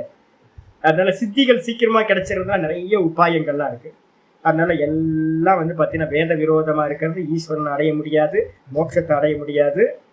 அதனால வந்து பார்த்தீங்கன்னா இது எல்லாத்துக்கும் ஓரமாக வச்சுக்கணும். ஆனால் வந்து பாதையில கிடைக்குமா? ஆமாம், டெல்லி போகிற பாதையில் நீங்கள் ட்ரெயினில் ஏறி உட்காந்திங்கன்னா நல்லா வந்து விஜயவாடா வரும்போது வடை வாசனை வரதான் செய்யும். அதுக்கப்புறம் வந்து பார்த்தீங்கன்னா நாக்பூர் போகும்போது வந்து பார்த்தீங்கன்னா ஆரஞ்சுன்னு வித்துட்டு தான் வருவான். எம்டிஆர் வந்து பார்த்தீங்கன்னா எம்டிஆர் என்னது அது பேர் ஸ்வீட் வந்து பார்த்தீங்கன்னா வந்துட்டு தான் இருக்கும். அங்கே வந்து பார்த்தீங்கன்னா சோன் பப்படி ரொம்ப ஸ்பெஷல், சோன் பப்படி வரும். ஆக்ரா பக்கம் போனீங்க அப்படின்னா பேடான்னு பூசணிக்காய் பேடா கண்ணுக்கு முன்னாடி காட்டுவோம். இதெல்லாம் வரும். ஆனால் வந்து நமக்கு தெரிஞ்சுக்கணும் என்னன்னு கேட்டால், படுத்து தூங்கிட்டு இருக்கும் போதே சந்திரா ஆரஞ்சு அப்படின்னு சொன்னான்னா நம்ம தெரிஞ்சுக்கணும். என்ன தெரிஞ்சுக்கணும்? நாக்பூர் வந்தாச்சு, எட்டி பார்க்கக்கூடாது, விலையும் கேட்கக்கூடாது. ஆக்ரா வந்துருச்சுன்னா பேடானா ஆக்ரா வந்துருச்சு, இன்னும் 3 மணி நேரத்தில் டெல்லி போயிடலாம், தெரிஞ்சுக்கலாம், இறங்கிடக்கூடாது. நிறைய பேர் என்ன பண்ணுவாங்க தெரியுங்களா? அவங்களுக்கு விஜயவாடாவில் வந்து இட்லி வாங்க போவான். பிறந்ததுலேருந்து இட்லி வடை சாப்பிட்டுட்டு இருந்திருப்பான். இட்லி வடை பிறந்ததுலேருந்து சாப்பிட்டுட்டு இருந்திருப்பான். இவன் வந்து பார்த்தீங்கன்னா ட்ரெயின் ஏதோ இவனை விட்டு இட்லி வடையை பிரிச்சே போகிற மாதிரி வந்து பார்த்தீங்கன்னா இவன் அடுத்த பிளாட்ஃபார்மில் போட்டிருப்பான். நடுவில் ஒரு பிளாட்ஃபார்ம் இருக்கும், ஒரு ட்ரெயின் நிற்கும். இவன் என்ன பண்ணுவானா, இந்த ட்ரெயினை விட்டுட்டு வந்து பார்த்தீங்கன்னா போய் இட்லி வடையை முண்டி அடிச்சுட்டு வாங்கிட்டு இருப்பான். இந்த ட்ரெயின் 5 நிமிஷம் நின்று கிளம்பி இட்லி வடையை கையில் வச்சுக்கிட்டு ஒரு கையில் வந்து வடை, சாம்பார் வடை, ஒரு கையில் வந்து இட்லி வச்சுக்கிட்டு அப்படியே நிற்க வேண்டியதான். லக்கேஜ் எல்லாம் ஒய்ஃப் சில்ட்ரன்ஸ் எல்லாம் ட்ரெயினில் போயாச்சு. இது மாதிரி ஆகி போயிடும் நமக்கும். சித்திகள் பின்னாடி போனோன்னா கையில் சித்தி கிடைக்கும், ட்ரெயின் என்ன ஆகிடும்? மோட்ச ட்ரெயின் போயிடும், பகவான் போயிடுவார் நம்மளை விட்டு. அதனால எங்கேயும் இறங்கிடக்கூடாது, ட்ரெயினை விட்டு கீழே இறங்கிடவே கூடாது. மோட்டலில் எங்கேயுமே இறங்கக்கூடாது, மோட்டலில் இறங்கக்கூடாது, ட்ரெயினை விட்டு கீழே இறங்கக்கூடாது. இது 5 நிமிஷம் தான் நிற்கும், லேண்ட்மார்க்கு, இதை கிராஸ் பண்ணி போகணும்னு தெரிஞ்சுக்கிட்டு போகணும். இதெல்லாம் கிராஸ் பண்ணுறது தான் வழியாக பிடிச்சிக்கிறதுக்கு இல்லை.